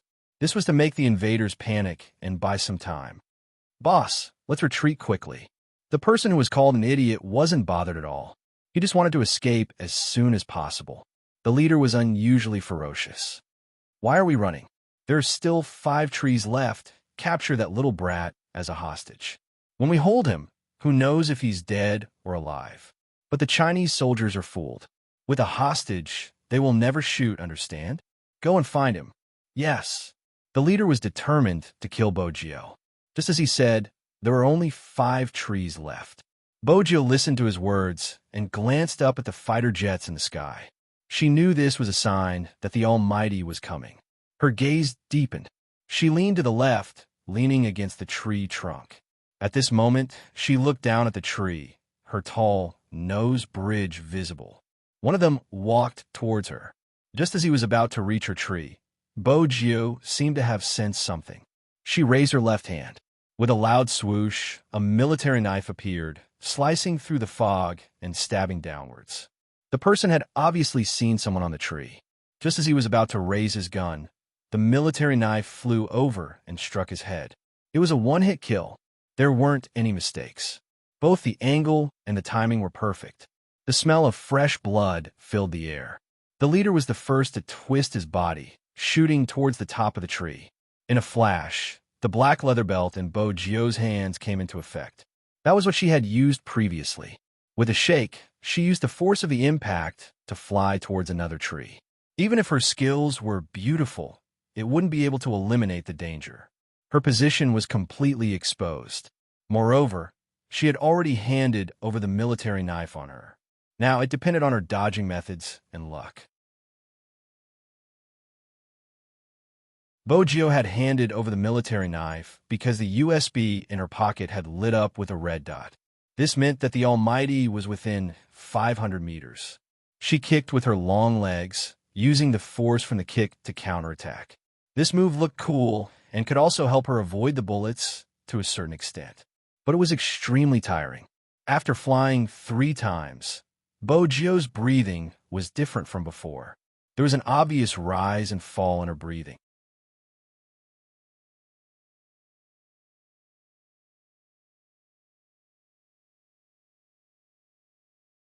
Chapter 1205. With that, he was about to rush forward. But the next second, the leader froze. It was not because of anything else, but because the person who was originally walking beside him suddenly fell backward. His fingers were still maintaining his walking posture. His mouth was wide open, and his eyes were still filled with panic and disbelief. But the man had already stopped breathing. There was no warning at all, but there was a muzzle on his forehead. Fresh blood filled the air like a fog. When it rushed to the tip of his nose, the person beside him raised his gun. "Retreat! Retreat!" The leader shouted, his body retreating rapidly. However, there were still people who didn't retreat to a safe position. No, it shouldn't be said that no one retreated to a safe position. The sniper's speed was too fast. The moment the first shot landed, the second followed closely. This time, it wasn't the head but the enemy's heart. There was a loud bang. The other person covered his chest with his hand. His pupils dilated, and the blood on his face quickly faded. The palm of his hand came into contact with the viscous blood. But because of his movement, he was able to keep his life. But that was all. He didn't get shot in the heart, but it still made him lose his ability to move, and the blood couldn't stop flowing. The leader saw that in just a few seconds his 2 subordinates had fallen to the ground, and his expression changed completely. It was as if at this moment he felt fear. It was fear that came from the bottom of his heart, because he had never seen a sniper kill 2 people consecutively in such a short period of time and with such high accuracy, even if they were still moving. They weren't moving like ordinary people. Who exactly was it? The leader's chest rose and fell.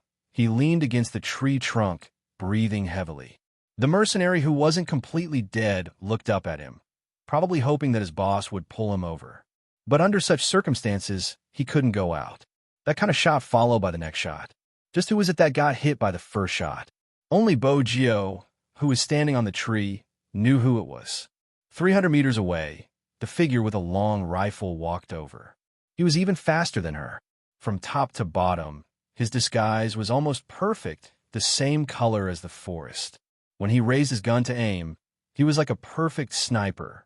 Smoke lingered around him, shrouding his slender figure, making it difficult for others to see him. But the strange thing was that there was a strange atmosphere around him, especially when he aimed and shot. It was as if a gun had drawn an invisible barrier. That was why there was that saying, once the spear was erected, there would be no one within 800 meters. The leader was smart. He quickly realized that they were going to fail this time. He picked up the phone on the ground and quickly retreated. After the fighter jets locked onto the source of the gunshot, they all flew over like they were patrolling. This made the leader's scalp go numb.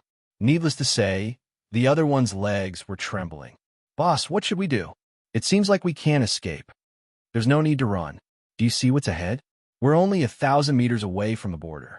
As long as we get there, even if we're discovered, they won't have the right to catch us," the leader said as he ran forward. The mercenaries ran especially fast. Even though they were in the jungle, they weren't ordinary people. They had a certain level of combat experience and knew how to walk on such a path. Rather than saying they were walking, it was more realistic to say that they were running. But they still had some equipment on them. This really affected their speed. Many of the bombs were thrown behind them in advance to prevent anyone from chasing them from behind. But when the bomb exploded, it also revealed their whereabouts. Bojio held onto the branch and shook her head. She reached out and patted her ears. She continued to use the belt to move forward. There was someone behind them. Even if they were on the tree, it was impossible for them not to notice him. "Boss, that soldier keeps following us. D***. He's like a cockroach." When the leader heard this, a ferocious expression filled his face. Throw the bombs at the tree. Yes. There weren't many bombs left, but it was more than enough to deal with one person. Bojio watched as something flew over. She tilted her body and somersaulted, jumping down from the tree. There was a loud boom. The aftershock of the explosion caused Bo Gio to lose her balance. She bent one of her knees and rolled along the bushes. Then she stood up quickly. Her movements were fast, so fast that it was dazzling. But if it hadn't been for her skills and reflexes, she might not have been able to dodge the bomb. But Bo Gio knew that she couldn't hear anything at this moment. The youngster tilted her face and supported herself with one hand on the ground. Her eyes were as bright and deep as the stars. At this point, she already understood the other party's intention. After all, she was a criminal. She would often use all sorts of excuses to explain herself in lawless areas and make the police helpless. In front of them was the exit of the jungle. Once they left this place, they would no longer belong to China. When that time came, they would have to deal with these people according to international rules. Once they followed international rules, the governments of Country M and Country T would intervene. The criminal would be transferred to their own countries to be judged. When that happened, the whole world would know that China couldn't even defend against a few mercenaries. The deployment of the military would also be exposed. Hence, she had to think of a way to delay these two people. Bo Gio had already rushed out. She didn't follow behind them.